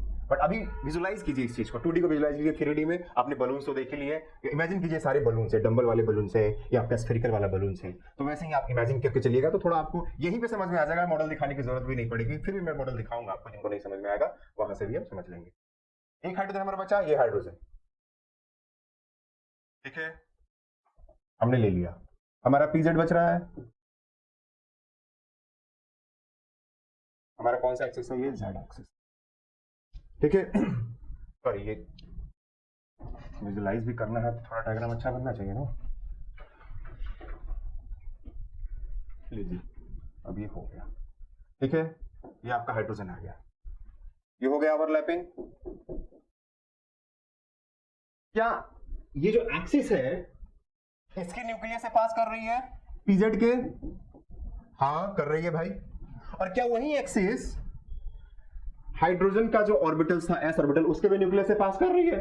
हाँ जी, कर रही है। तो जो इनका ओवरलैपिंग हो रहा है वो उस एक्सिस से पास कर रही है जो दोनों के न्यूक्लियस से पास कर रही है, पीजेड और हाइड्रोजन के एस ऑर्बिटल से? हाँ जी, कर रही है। तो क्या वो ओवरलैपिंग इंटरन्यूक्लियर एक्सिस के अलोंग है? हाँ जी है। तो क्या ये भी सिग्मा बॉन्ड है? हाँ जी है। और हमने यहां पे अब देखा ही है, 3 सिग्मा बॉन्ड निपटा दिया हमने। चौथे सिग्मा बॉन्ड पे आते हैं, वो भी बन रहा होगा, कैसे बन रहा है देखते हैं। बचा क्या है आपके पास? एक और बचा है, पीएक्स बचा है, और क्या बचा है? कार्बन बचा है। तो कार्बन का बचा है पीएक्स, तो इधर से भी कार्बन का सिमेट्रिक होगा, हम सिमेट्रिक बोले थे ना। मान लीजिए इधर भी वो कार्बन का अपना यूटिलाइज हो रहा होगा, उसका पीवाई यूटिलाइज हो गया होगा, उसका पीजेड यूटिलाइज हो गया होगा, उसका बचा क्या होगा? उसका एस यूटिलाइज हो गया होगा, उसका बचा क्या होगा? उसका भी पीएक्स बचा होगा। तो क्या हम पीएक्स ऐसा बना सकते हैं? Let me take this colour, yes.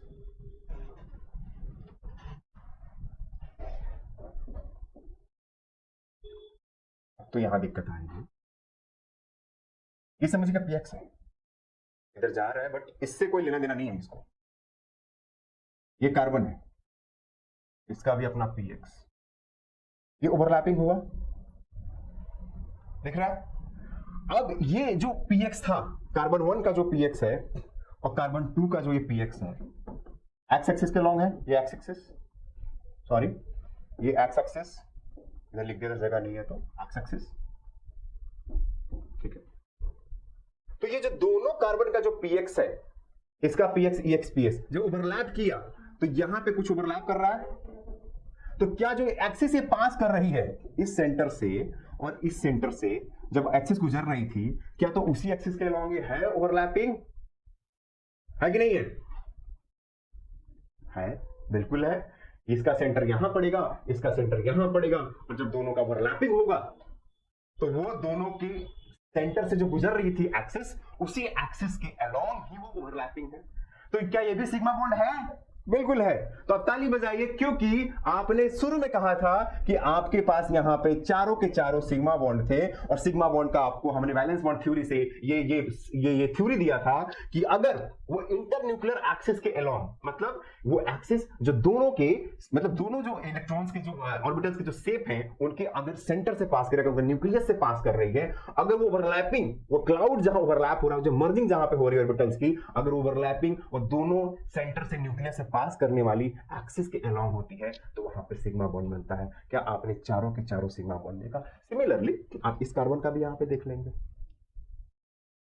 पर अभी भी हमारे सवाल का जवाब नहीं मिला, क्योंकि क्या हमारा सवाल था कि पाई बॉन्ड हमारा वीक कैसे हुआ? अरे भाई, अभी तो हम पाई बॉन्ड पर पहुंचे भी नहीं है। पहुंचते हैं, फिर देखते हैं सवाल का जवाब मिलेगा क्यों नहीं। भाई इतनी मेहनत हो रही, इतनी कोशिश हो रही है, हमें वही तो पहुंचना है। ये ऑर्बिटल शेप आपको दिखाया जा रहा है, हमें 3D मॉडल दिखाने की जरूरत है इस पे? मुझे लगता है शायद नहीं है, क्योंकि आपने वो पहले ही मॉडल देख लिया था, वहां विजुलाइज हो चुका होगा। मैंने एक एक बना के दिखाया था, वही समझ लीजिए 3-4 चिपका दीजिए। ठीक है, अब एक चीज यहाँ पे और आपको समझने वाली चीज है, मैं रोकूंगा और 2 मिनट वहां मैं बताऊंगा, हालांकि उसके अंदर नहीं जाएंगे। वो दूसरा स्टेप है, वैलेंस बॉन्ड थ्योरी के बाद एक हाइब्रिडाइजेशन भी आता है, कि हाइब्रिडाइजेशन से मतलब है कि हाइब्रिड ऑर्बिटल्स। अब आप कहेंगे कि सर ये चारों तो, मतलब चारों जो बॉन्ड बने हैं, जैसे ये क्या है, ये बॉन्ड वनएस था और 2s था, जैसे हमारा ये पहला था, ठीक है। ये बॉन्ड हमारा क्या था? वनएस था, और हमारा ये 2p y था। ये हमारा क्या था? वनएस था और 2p z था। ये हमारा क्या था? 2px, और इसका भी 2px था। नाम तो डिफरेंट डिफरेंट है सबका, ठीक है। ये 2py 1s से हो रहा है, ये 2px हो रहा है, ये हमारा ये चलिए ठीक है, बट ये तीनों में आप देख रहे हैं ना, ये और ये तीनों डिफरेंट है, ठीक है, तीनों डिफरेंट है, नाम से डिफरेंट लग रहा है, लेकिन आपको इंटरेस्टिंग बात बताऊं, मतलब आप देख रहे हैं ना कि ये s वाला ऑर्बिट के साथ कार्बन का s ऑर्बिट यहाँ पार्टिसिपेट कर रहा है, हाइड्रोजन का तो हर जगह s है, लेकिन यहाँ कार्बन का यहाँ s के साथ px पार्टिसिपेट कर रहा है, कहीं py पार्टिसिपेट कर रहा है, सॉरी कहीं pz और कहीं py पार्टिसिपेट कर रहा है। यहाँ पे आपने वो चीज देखा, तो भाई कहीं s कर रहा है कार्बन का, कहीं p कर रहा है, तो डिफरेंस तो आना चाहिए ना। बट ये हमारा एक्सपेक्टेशन है कि वो डिफरेंट होना चाहिए, बट एक्चुअल जो एक्सपेरिमेंटल चीज है ना, वो ये बताता है कि ये डिफरेंट नहीं है, ये तीनों सेम होते हैं। हालांकि जब आप उसमें आएंगे ना, मीथेन में, आप जब CH4 को जब खोलेंगे मीथेन को, तो यहाँ भी कार्बन के वही होंगे। कार्बन का क्या होता है? S होता है, 3p होता है, px pz, और हाइड्रोजन का तो s ही होता है। तो मतलब एक तो s से मिल रहा होगा, बाकी के 3, एक px से, एक py से, pz से, और हाइड्रोजन के s से मिल रहा होगा, ऐसे मिलकर 4 बॉन्ड बना रहे होंगे। तो वो तीनों या चारों डिफरेंट होने चाहिए। यहाँ पे हमारे 3 हैं, कार्बन का हम छोड़ देते हैं, कार्बन कार्बन के बीच की बेटी, लेकिन यहाँ पे हमारा उसको यहाँ से अच्छे से समझ लेंगे। यहाँ पे चारों है तो चारों हमारे सेम होने चाहिए, मतलब हमारे डिफरेंट होना चाहिए, माफ कीजिएगा, हमारे डिफरेंट होने चाहिए, लेकिन ये एक्सपेरिमेंटली जब देखा गया है तो हम ये सेम पाए जाते हैं। सेम मतलब कि इनका बॉन्ड लेंथ सेम है, बॉन्ड स्ट्रेंथ सेम है, मतलब ये बॉन्ड भी, ये बॉन्ड भी, ये बॉन्ड भी और ये बॉन्ड भी, चारों के चारों बॉन्ड हमारा सेम है। इसी को कहा जाता है हाइब्रिडाइजेशन।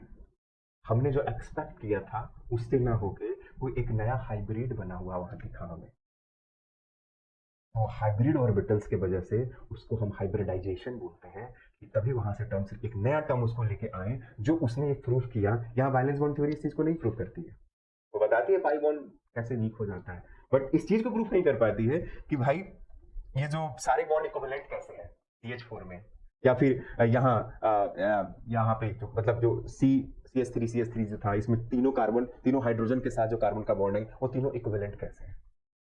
तो उसको हाइब्रिडाइजेशन ही प्रूफ कर पाता है कि जी, माना कि उसका S किसी S से मिल रहा है, उसका PX मिल रहा है, और कहीं PY मिल रहा है या PZ मिल रहा है, लेकिन वो होते तीनों लगभग सेम ही है, क्वाइट इक्विवेलेंट होते हैं, उनका बॉन्ड लेंथ या उनकी बॉन्ड स्ट्रेंथ तीनों सिग्मा बॉन्ड की, इसकी और इसकी भी सेम होती है। हाँ, कार्बन कार्बन के सिग्मा बॉन्ड की बॉन्ड लेंथ डिफरेंट होती है, ठीक है।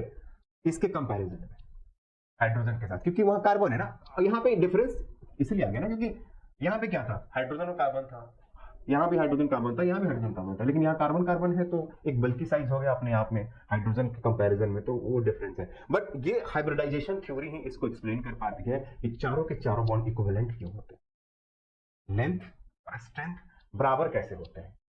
एस से बनता है, कोई पी से बनता है, कोई पी एक्स से, कोई P Y P Z, orientation different different है फिर भी।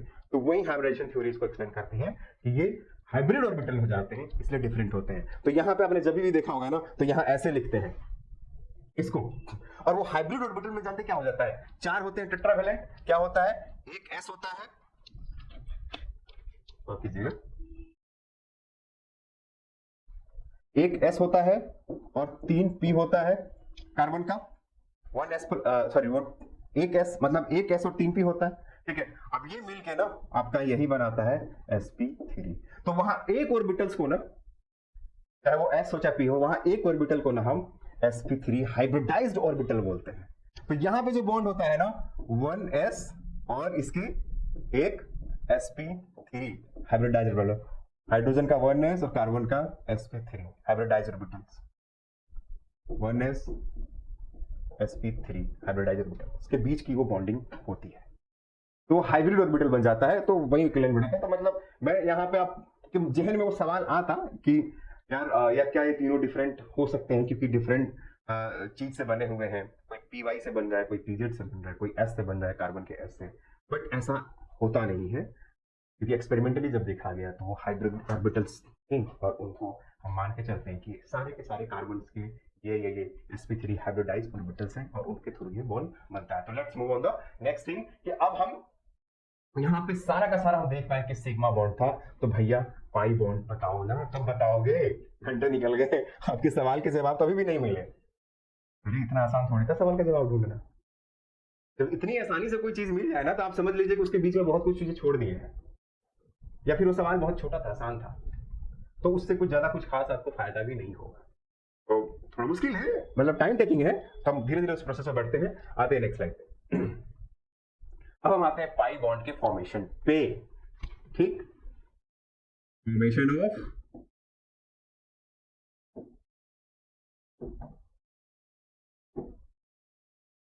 Pi bond.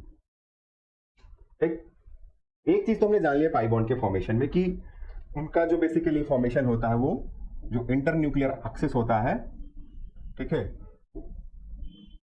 सॉरी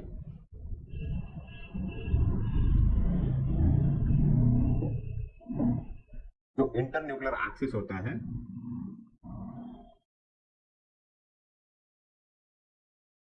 जो ये क्लाउड बनता है, जो ओवरलैपिंग होता है, वो इस एक्सिस के, ठीक है, इस एक्सिस के लेटरल होता है, ठीक है, इधर बन रहा है, इधर क्लाउड हो रहा है, वो अलोंग नहीं बनता, ये हमने जान लिया था, ठीक है, यहाँ पे। उसके बाद हम पहुंचते हैं, और दूसरा हमने ये भी पढ़ा है कि अगर डबल बॉन्ड है या फिर अगर आपका ट्रिपल बॉन्ड है तो एक बॉन्ड उसमें आपका सिग्मा होता है और एक पाई बॉन्ड होता है, एक उसमें सिग्मा होगा और बाकी के दोनों आपके पाई बॉन्ड होगा, ठीक है। मतलब पहला जो बॉन्ड होगा वो आपका सिग्मा होगा और बाकी का जो दो होगा वो आपका पाई बॉन्ड होगा। कहने का मतलब अगर हम उसको वैलेंस बॉन्ड थ्योरी से हम बोले तो पहला जो हमारा ओवरलैपिंग होगा ऑर्बिटल्स का, पहला जो बॉन्ड फॉर्मेशन जब हम कर रहे होंगे, डबल बॉन्ड ही बनाना हो, मान लीजिए ट्रिपल बॉन्ड ही बनाना हो, तो पहले हम सिंगल बॉन्ड, यानी जो पहला ओवरलैपिंग होगा वो हमारा इंटर न्यूक्लियर एक्सिस के लॉन्ग हो रहा होगा और बाकी के जो दो बॉन्डिंग होंगे हमारा क्या होगा, इंटर न्यूक्लियर एक्सिस के लॉन्ग नहीं हो रहा है, तभी तो पाई बॉन्ड हो रहा है। पर ऐसा कैसे पॉसिबल नहीं है कि भाई आपने जब डबल बॉन्ड बनाने गए, मतलब सेम एलिमेंट के बीच में, कार्बन और कार्बन के बीच में जब आप डबल बॉन्ड बनाने गए अल्कीन फॉर्मेशन में या ट्रिपल बॉन्ड बनाने गए अल्काइन फॉर्मेशन में, तो आपने क्यों नहीं किया, उसको भी सिग्मा बॉन्ड बना दिया, क्यों उसको लेटरल आपको जरूरत पड़ी, कहा नहीं आप उसको कैसे भी करके इंटर न्यूक्लियर एक्सिस के अलोंग ही उसको ले आए और उसको भी सिग्मा बॉन्ड बना दिए। अगर आप बना दिए होते तो वो तो कमजोरी नहीं होता, वो भी सख्त लौंडा होता सिग्मा बॉन्ड की तरह, वो भी नहीं पिघलता जल्दी, आपने ऐसा क्यों नहीं कर दिया, भाई पॉसिबल नहीं था। कैसे पॉसिबल नहीं है, आइए देखते हैं, लेट्स सी।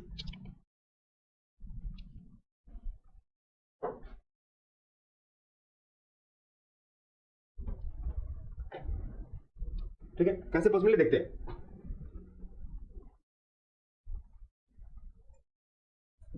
इसी को लेके चलते हैं, अपना अल्कीन एक लेके चलते हैं, जो क्या था हमारा, इथीन था।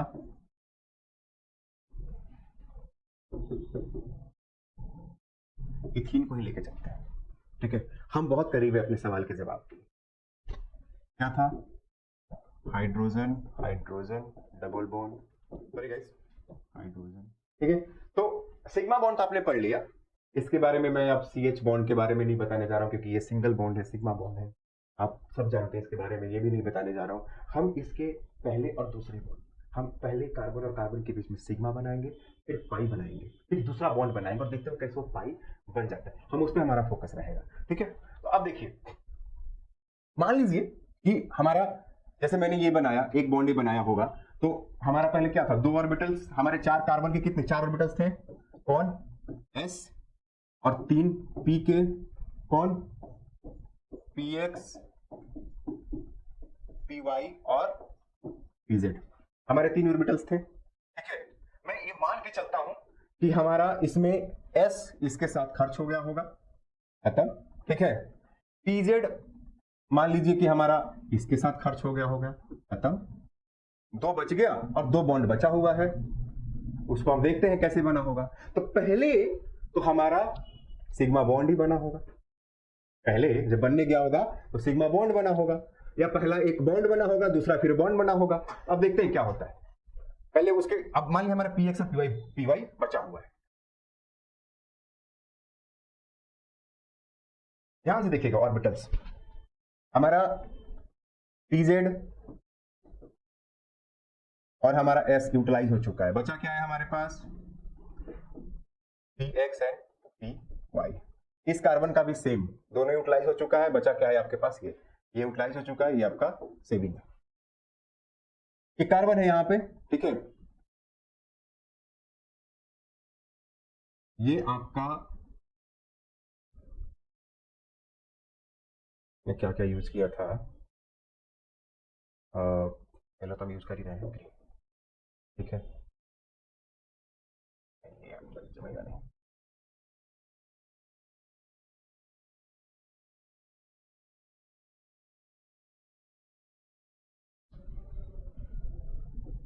ये सपोज कीजिए आपका कार्बन है, ठीक, ये आपका py है, ठीक,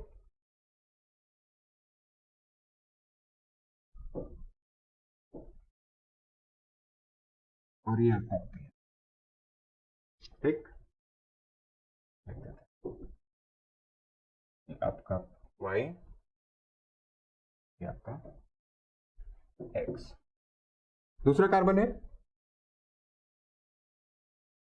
ठीक है, उसका भी x, ठीक,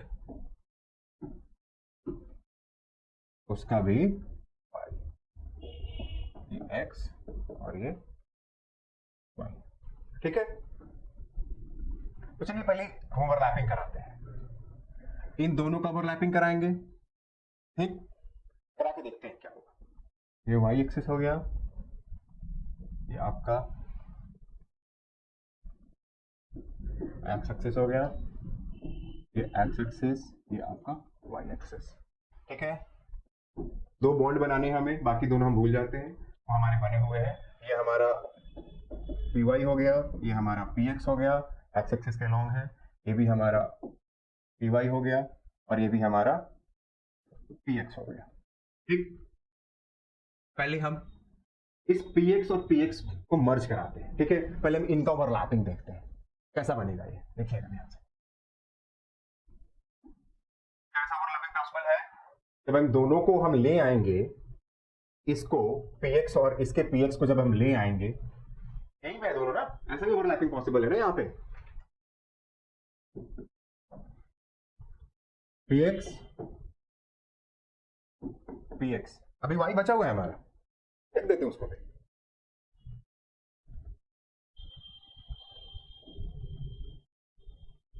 बचा हुआ है अभी, ये ओवरलैप हो चुका है। तो क्या ये जो x एक्सिस है, ये जो x एक्सिस है, ये y है, ये भी y है, ये जो ओवरलैपिंग हुआ है, इस सेंटर कि जो दोनों सेंटर से जो लाइन पास कर रही है, क्या ओवरलैपिंग उसी पे लाई कर रहा है?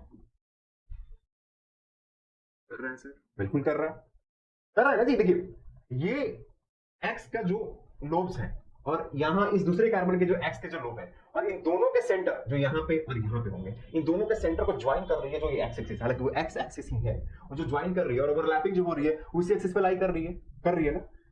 तो अगर हमने पढ़ा था कि अगर आपका जो ओवरलैपिंग है, ऑर्बिटल्स का जो ओवरलैपिंग है, अगर वो उसके इंटरन्यूक्लियर एक्सिस, जो एक्सिस दोनों के न्यूक्लियस को अटैच करके पास कर रही होती, उसी एक्सिस पे लाई करती है, तो कौन सा बॉन्ड होता है? Sigma bond. तो हमारा यहां हमने कार्बन कार्बन के बीच में एक सिग्मा बॉन्ड हमने अचीव कर लिया। दूसरा बॉन्ड क्या बचा? पीएक्स तो हो गया खत्म, पहले से क्या खत्म था? पहले से आपका पीजेड और एस खत्म था, अब यहां पे पीएक्स भी खत्म हो गया, बचा क्या? P Y. यहां भी क्या बच रहा है? वो दिख भी रहा है हमें, यहां बच रहा है। अब मुझे एक बात बताइए, ये तो बच गया, अब इन दोनों की ओवरलैपिंग होगी कैसे? कहीं से भी सोच के बताइए कि क्या इन दोनों की ओवरलैपिंग ऐसे पॉसिबल है कि जो एक्सिस के अलोंग आगे ओवरलैप हो जाए, घूम के कैसे भी घूम करके आ जाए? है पॉसिबल? या जब भी होगा तो ऐसे ही ओवरलैप हो रहा होगा, मतलब ये इधर जा रहे होंगे, ये भाई साहब इधर आ रहे होंगे, ये भी इधर जा रहे होंगे, और ये भाई साहब इधर आ रहे होंगे, ऐसे ही ओवरलैपिंग होगा। जब ये ओवरलैपिंग हो रहा है तो आप देखिएगा ध्यान से, ये यहां, तो ये जो क्लाउड यहां बना और ये जो क्लाउड यहां बना, लेकिन जो एक्सिस है इन दोनों के सेंटर से पास करने वाली, ये एक्सिस है।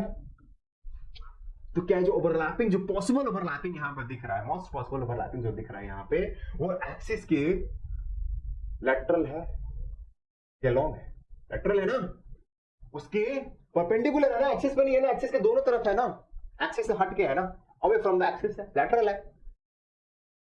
तो ये क्या बनाता है? वही पाई बॉन्ड बनाता है, ये वाला पाई बॉन्ड।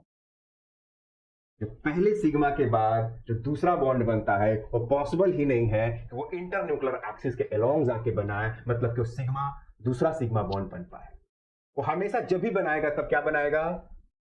वो जो क्लाउड ओवरलैपिंग होगा, जो क्लाउड बनेगा वो एक्सिस के ऊपर या तो नीचे होगा, एक्सिस के अलोंग कभी भी पॉसिबल नहीं है। मतलब आप लेटरल टू द एक्सिस होगा, मतलब पाई बॉन्ड ही होगा अगर दूसरा बॉन्ड बनेगा। अगर तीसरा भी बॉन्ड होता, मान लीजिए कि यहाँ ये ना होके, मतलब तीसरा बॉन्ड होता अल्काइन में, जैसे इथाइन में अगर तीसरा बॉन्ड होता, तो यहाँ पे अगर पीजेड होता, यहाँ भी पीजेड और पीजेड होता, तो दो भी ये भी ऐसे ही लेटरल बनता, और वो भी एक्सिस के दोनों तरफ ही बनता, एक्सिस के अलोंग नहीं बनता। समझ रहे मेरी बात को?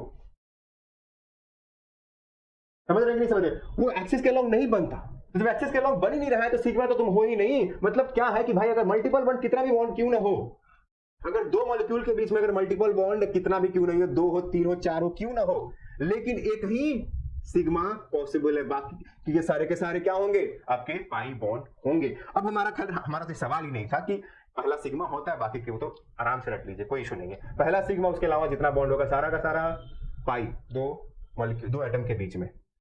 और अगर खाली एक बॉन्ड है दो एलिमेंट के बीच में तो वो सिग्मा ही होगा। 2 है, एक सिग्मा एक पाई, 3 है, एक सिग्मा और 2 पाई। समझ गई बात? हमारा तो सवाल क्या था कि भाई ये पाई बॉन्ड वीक कैसे होता है, हमारा ये सवाल था। ध्यान से सोचिएगा, जो हम सिग्मा बॉन्ड बना रहे थे, जैसे यहां हमने ओवरलैपिंग कराया, बहुत सारे यहां हमने ओवरलैपिंग कराया सिग्मा बॉन्ड का, जब हम सिग्मा बॉन्ड बना रहे थे और जब हमने यहां पे पाई बॉन्ड बनाया, ठीक है, तो दो लोब ऐसे थे, पीएक्स तो मिल गया, लेकिन पीवाई के लोब्स ऐसे थे। उन लोब्स को ना यहां रहना चाहते थे वो, उनको हमने यहां लाया, ठीक है, हमने जबरदस्ती उसको लाया, यहां रहना चाहते यहां लाया, यहां रहना चाहते थे यहां लाया। तो क्या हो रहा है? दोनों को हम जबरदस्ती ले आ रहे हैं और लेटरल फॉर्मेशन हो रहा है, मतलब एकदम हेड ऑन कोलिजन नहीं हो रहा, ऐसा नहीं बन रहा है, वो ऐसा बन रहा है, ऐसा बन रहा है। मतलब अगर मैं इसको ऐसे दिखाऊं तो ऐसे बन रहा है। एक्सिस ये मान लीजिए ये एक्सिस हो गया, ऐसे बन रहा है वो। इसका छूटना आसान है, ठीक है ना, इस बॉन्ड का छूटना आसान है, आपको दिख रहा होगा, ये जो मैंने फिंगर किया है ना ऐसे, ये एक्सिस है, उसके ऊपर और नीचे, ये बॉन्ड है, मेरा हाथ यहां बांध दीजिए, यहां बांध दीजिए। लेकिन अगर मैं ऐसे पकड़ लूं तो मुश्किल है ना, ठीक है। बालक तुम आ जाओ जरा, उदाहरण के तौर पे देखिए, ठीक है, इनको आओ इधर आओ, ठीक है। हमने इनको जोर से ऐसा पकड़ लिया, पकड़ मुझे, पकड़ लिया। आप आइए छोड़ा के दिखाइए। पहला उदाहरण, दूसरा उदाहरण, ऐसे करो, हाथ करो, ऐसे हाथ ले जाओ ऊपर, ऐसे ऐसे हाथ रखो, ठीक है। हमारे हाथ से तुम मिला, हाथ मिलाना, हाथ मिलाओ। अब दो लोग छुड़ाइए, आके दिखाइए। क्या लगता है किसमें आप इजली छुड़ा लीजिएगा? जो हम ऐसे गले पकड़े थे उसमें, या जो हमने ऐसे लेटरल फॉर्मेशन किया था वैसे? आपको दिख रहा है जब गले पकड़े हैं ना, तो हम दोनों का न्यूक्लियस नाभि से जो एक्सिस आ रही है ना, उसके अलोंग में बॉन्ड है। यहाँ जो एक्सिस हमारा जा रहा था ना, ये उसके अलोंग बॉन्ड है। लेकिन जब हम लेटरल जो बना रहे थे, लेटरल जब हम बना रहे थे, ठीक है, हमारा एक्सिस तो ये है, लेकिन लेटरल हम जब बना रहे हैं, ऐसे जब हम बना रहे हैं, तो हमारे एक्सिस के ऊपर और नीचे है। और आपको दिख भी रहा है कि जब हमने लेटरली बनाया था, तो अगर दो लोग, हम मान छुड़ाने हैं ना, हम दो लोग मिल रहे हैं, दो लोग आ रहे हैं हमें छुड़ाने के लिए, हमें तोड़ने के लिए, ये वाला जो गले से मिल रहे थे ना, ये वाला छुड़ाना मुश्किल है। और जो हम ये वाला मिल रहे थे ना, ये वाला छुड़ाना आसान है, क्योंकि ये लेटरल है। इसमें फॉर्मेशन जो होता है, अब समझ में आया कि वो वीक क्यों होता है, क्योंकि ये यहाँ लोब रहना चाहता है और ये इसमें स्ट्रेन होता है। नहीं समझ में आया ना, फिर से समझिए और कोशिश करते हैं। अब देखिए इस चीज को, मान लीजिए कि ये, मतलब हमने दिखाया नहीं इसको, एक हाथ से पकड़ना थोड़ा मुश्किल हो जाएगा, ठीक है, इसलिए मैं दिखा नहीं रहा। बट इधर बॉन्डिंग, और ऊपर उठाओ, और पीछे पीछे, और ऊपर उठाओ। मान लीजिए ये है, दोनों को एक बराबर में ले आओ, हाँ एक बराबर में, हाथ को बराबर में रखो। Very good, very good, very good. मान लीजिए ये है, ठीक है, ये व्हाइट वाला है, आगे रखो, हाथ अपना पीछे मत खींचो, आगे दोनों हाथ को एक समान, एक जैसे, एक जगह से रखो। हाँ। ये है, ठीक है। मान लीजिए ये व्हाइट वाला आपका क्या है, उसको एक्स मान लीजिए, पी एक्स मान लीजिए, ठीक है। और जो येलो वाला है आपका, उसको आप पी वाई मान लीजिए, ठीक है। मैं इसको हटा देता हूँ कि फोल्ड नहीं कर, पकड़ नहीं पा रहे, हटा देता हूँ, ठीक। अब जो एक्स एक्स के बीच में जो बॉन्डिंग हो रही है, पी एक्स के बीच में जो बॉन्डिंग हो रही है, वो इंटरन्यूक्लियर एक्सिस के अलॉन्ग हो रही है। अभी आप ज्वाइन करो, ठीक है, ये बन गया आपका, ये ओवरलैपिंग हो गया, ये आपका एक्स पी एक्स और पी एक्स के बीच का ओवरलैपिंग हो गया, ठीक है। अब आपका बचता क्या है, पी वाई। देखते हैं उसको ओवरलैप करा के कि वो कमजोर होगा कि मजबूत होगा।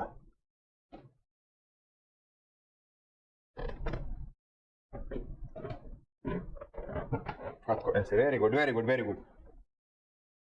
अब बताइए मुझे कि अगर मैं बॉन्ड तोड़ने जाऊंगा तो कौन सा जल्दी टूटेगा, ये वाला कि ये वाला? ये तो पहले ऐसे अपने जगह पर आना चाहता था ना, इसको हमने खींच के लाया ना, तो ये टूटेगा, ये जल्दी टूटेगा, टूट गया। मतलब आप उसको इमेजिन कीजिए, ये इजी होगा छूटना, इसको ये मुश्किल होगा छोड़ना, ये तो समझाने के लिए एक मॉडल था, बैठ जाओ। तो समझाने के लिए एक मॉडल था कि अगर आप लेटरली, अगर वो बनता है ना अपने जगह से, वो जाता है उसमें, वो चाहता है कि अपने जगह बना रहना, लेकिन आप खींच के ले आते हैं उसको, चूंकि बॉन्डिंग बनाना है, तो जब ले आते हैं तो उसके अंदर खुद का एक स्ट्रेन है, लेटरल फॉर्मेशन हो रहा है, वो वहां से वो छूट जाएगा, इजीली छूट जाएगा। तो यही आपको मैं समझाने की कोशिश कर रहा था कि जो हमारा जो पाई बॉन्ड होता है, वो सिग्मा बॉन्ड से क्यों वीकर होता है। और दूसरा चीज आपने ये भी समझा होगा कि जब दो बैलून था, ठीक है, पहले एक सिंगल बॉन्ड था, एक बलून मान लीजिए कि जैसे इस बलून के बीच में एक सिंगल बॉन्ड है, ठीक है। अब यहीं पे जब मैं एक डबल बॉन्ड बनाने लगूंगा, ये दूसरा हमारा जो डबल बॉन्ड जाएगा, जब ओवरलैपिंग होगा दूसरे बॉन्ड की, दूसरे बलून जो आएगा उसका ओवरलैपिंग होगा, ठीक है। तो जब ये ओवरलैपिंग होगा ना, तो ये कंप्रेस हो रहा है, ये ना दब रहा है, आपको रियलाइज हो रहा है, दब रहा है। जब ये दूसरा वाला जब ऐसा सट रहा था, जब पीला वाला बलून लेटरली जब सट रहा था, तो ये भी साथ साथ कंप्रेस हो रहा था। मतलब क्या है कि जो सिंगल बॉन्ड का जो लेंथ है, ये सिर्फ सिंगल बॉन्ड है, कोई डबल बॉन्ड नहीं है, लेकिन अब वो जो डबल बॉन्ड बनाता है, तो उन दोनों के बीच का जो डिस्टेंस है वो कम हो जाएगा कंपैरेटिवली। तो मतलब क्या है कि मैं जो जो जो जो सी बीच की जो बॉन्ड लेंथ है और सी डबल बॉन्ड की जो बॉन्ड लेंथ है, इन दोनों में बॉन्ड लेंथ छोटा किसका होगा? और होता भी है, ये 154 पिकोमीटर होता है और ये 134 पिकोमीटर होता है, जस्ट बिकॉज कि आपने डबल बॉन्ड जैसे ही बनाने जाते हो दो ऑर्बिटल्स की फिर से जब उसके ऊपर ओवरलैपिंग होती है, हाँ ठीक है वो कमजोर होता है, वो बॉन्ड वीक होता है, लेकिन वो क्या करता है, कंप्रेस करता है, उसके और दो न्यूक्लियस को करीब लाता है, दो कार्बन को और करीब लाता है, जिसके कारण उनके बीच का जो डिस्टेंस है वो हमारा कम हो जाता है। तो ये भी एक इस चीज आपने सीखा समझा, इससे आप और समझ सकते हैं। तो यही एक वजह है कि आप जब उसकी ओवरलैपिंग करते हैं, जब ऑर्बिटल्स की जब ओवरलैपिंग करते हैं, जब दो ऑर्बिटल्स उसके मिलते हैं, जब वहां पे px जब वो एक सिग्मा बॉन्ड के बाद जब दूसरी ऑर्बिटल्स की ओवरलैपिंग होती है, तो ओवरलैपिंग में स्ट्रेन होता है, वो जल्दी वो उतना स्ट्रॉन्ग उसमें ओवरलैपिंग नहीं, जैसे कि हमने गले मिलकर दिखाया, जो लेटरल ओवरलैपिंग होती है वो उतना स्ट्रॉन्ग नहीं होता है with respect to head on collision, head on overlapping से, कोलिजन में बोल रहा हूं, हेड ऑन ओवरलैपिंग से, जिसके कारण वो वीक होता है। और जब वीक होने के कारण क्या होगा, वीक होगा तो जल्दी रिएक्टिव हो जाएगा, मतलब सख्त लौंडा सिग्मा, सिग्मा से सख्त लौंडा, और पाई से पिघल गया जल्दी, तो वो सख्त लौंडे की तरह नहीं होगा, वो जल्दी पिघल जाएगा, जल्दी पिघल जाएगा, मतलब कोई भी कुछ भी आएगा ना रास्ते में चलते हुए भी उसका दिल फिसल जाएगा, मतलब वो बहुत रिएक्टिव है, हाईली सेंसिटिव मतलब हाईली रिएक्टिव, तो वो बहुत रिएक्टिव है, वो जल्दी रिएक्ट कर लेगा। इसीलिए आपने देखा होगा कि मतलब जब भी कोई एलिमेंट्स आता है, उदाहरण में देता हूं ना, छोड़िए ना, देखा क्या होगा, देख लीजिए यहाँ पे मेरे साथ देखिए, ये आप समझ गए। अब ट्रिपल बॉन्ड भी आएगा ना, तो यहाँ पे ट्रिपल बॉन्ड भी वैसे ही बनाएगा, जो उसके जेड का लोग होगा वो भी वैसे ही मिक्स करके बनाएगा, तो वहां भी वीक हो जाएगा। अब देखिए उदाहरण, यही रीजन है। अब इसी सवाल के जवाब में जब आप खोजने गए तो आपको पता चला कि अरे भाई, डबल बॉन्ड में जो दूसरा बॉन्ड होता है, जो जिसको हम पाई बॉन्ड बोलते हैं, वो वीक होता है, वीक होता है तो उसको तोड़ना आसान है, और तोड़ तोड़ के हम क्या नहीं बना सकते हैं। आपको पता है, आप जो पॉलिथीन यूज करते हैं, जानते क्या होता है वो जो इथीन होता है ना, ये डबल बॉन्ड इथीन होता है ना, इसी का पोलिमराइजेशन होता है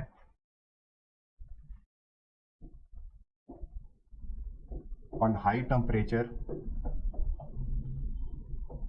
एंड प्रेशर पे। इसी का जब पोलिमराइजेशन होता है, इसके एन मॉलिक्यूल्स का जब हम पोलिमराइजेशन करते हैं, तो ये जो डबल बॉन्ड है ये हमारा ब्रेक हो जाता है, और ये हमारा CH2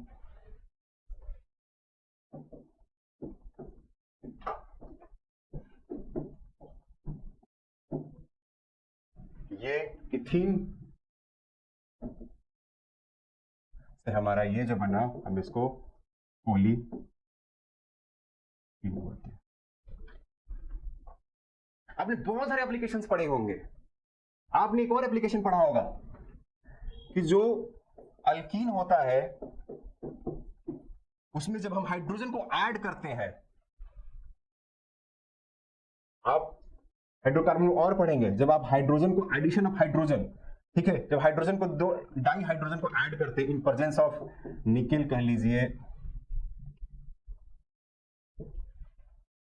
प्रेजेंस ऑफ निकल, प्लैटिनियम या प्लैडियम के प्रेजेंस में और कैटालिस्ट के प्रेजेंस में जब उसको करते हैं ना, तो ये जो डबल बॉन्ड है ना, यही डबल बॉन्ड टूटता है, सिंगल बॉन्ड इंटैक्ट रहता है, एज इट रहता है, और इसमें दो हाइड्रोजन आके अटैच हो जाते हैं। ये हाइड्रोजन इसी डबल बॉन्ड में जाने टूटता है। आपने और पढ़ा होगा, अरे हैलोजन का एडिशन, डाई हैलोजन का एडिशन, आपने ब्रोमीन का एडिशन पढ़ा होगा, इसी से इसी डबल बॉन्ड को टूटता है, ठीक है, और यहाँ पे आपका विशनल डाई हैलाइड बन जाता है।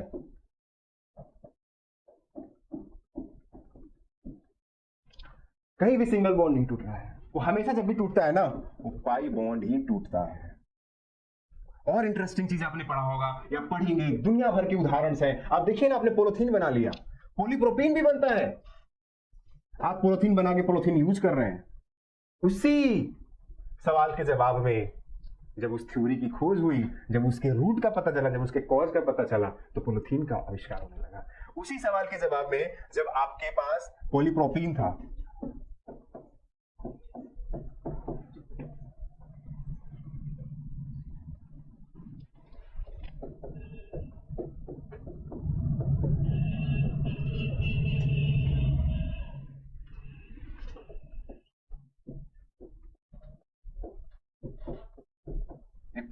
ये प्रोपीन है, ठीक है। इसी का जब आपने पॉलीमराइजेशन किया तो आपने इसको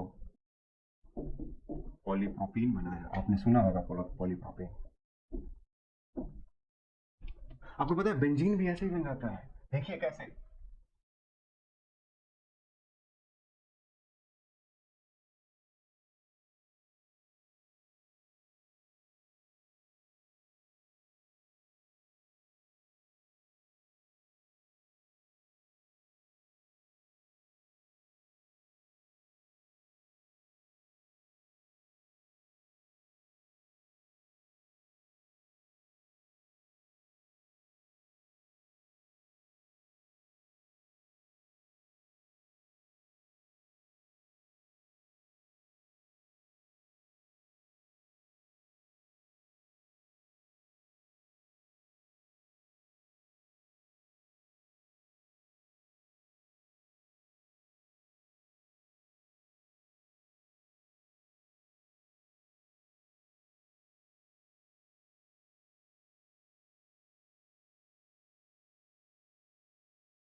जब हम इसको ना गर्म करते हैं एकदम red hot iron tube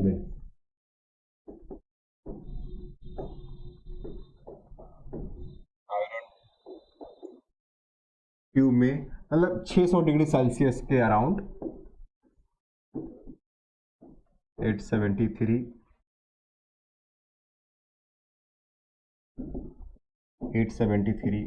kelvin के अराउंड, काफी हाई टेम्परेचर है। इसमें जब गर्म करते हैं ना तो यही डबल बॉन्ड, एक इसका मल्टीपल बॉन्ड में एक इसका पाई बॉन्ड ब्रेक करता है और वो आपको बेंजीन बनाता है।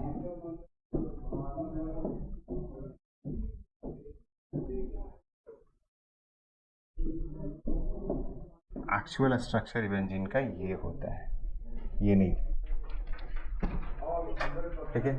तो यहां हमने अपने सवाल के जवाब में हम खोजते जब हमें उसका जवाब मिला तो हम ये इस बात पे पहुंच गए कि भाई सवाल सच में कितना महत्वपूर्ण था, कि उसका जब हमने जवाब ढूंढा तो हमें उसके पीछे का कंसेप्ट मिला, एक थ्योरी मिली, और उस थ्योरी का हमने इस्तेमाल करके हमने दुनिया में तमाम चीज़ें बनाई है। पॉलीथीन हमने बनाई है, बेंजीन बनाई है, हमने उसका हाइड्रोजनेशन किया है, हमने अल्कीन से या अल्काइन से अल्कीन बनाया, हमने अल्कीन से अल्केन बनाया, और आज हम उसको अपने फ्यूल में कई माध्यम से यूज करते हैं। हम डीजल ऑयल, पेट्रोल या केरोसिन, हम सब में यूज करते हैं। Thank you so much. ये क्लास यहीं तक रहती है।